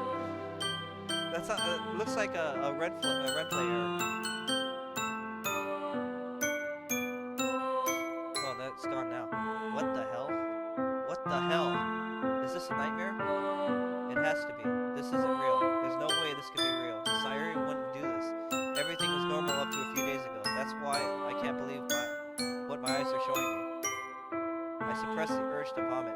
Just yesterday I told Sayori I would be there for her. I told her that what I know is best, that everything would be okay. Then why? Why would she do this? How could she be so helpless? What did I do wrong? Confessing to her? I shouldn't have confessed to her.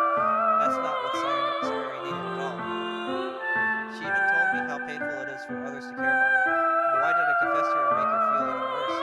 Why was I so selfish? This is my fault. My swarming thoughts keep telling me everything I could have done to prevent this. If I just spent more time with her, walked her to school, and remained friends with her like we've always been, then I could have prevented this. I know I could have prevented this. Screw the literature club. Screw the festival. I just lost my best friend, someone I grew up with. She's gone forever now. Nothing I can do to bring her back. This isn't some game where I can reset and try something different. I only had one chance, and it wasn't enough. Now I'll carry this guilt with me until I die. Nothing in my life is worth more than hers. But I still could end up. I still couldn't do what she needed me to do. I could never take it back. Never. Never.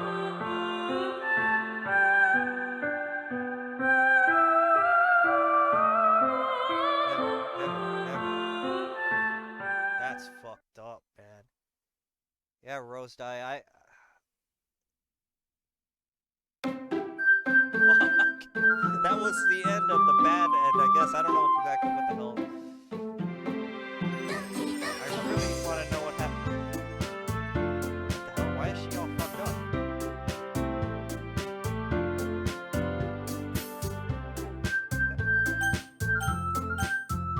Is that supposed to happen?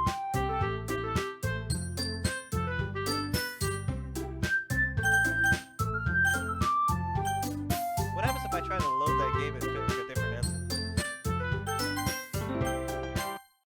Oh, lame! What the fuck?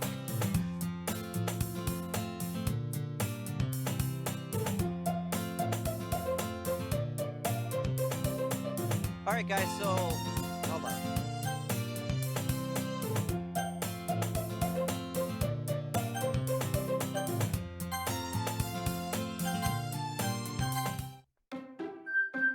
This obviously is going to take a lot longer than I'd like. I'm gonna probably go through all 4 routes. There might be more to it than that too, from what I can tell.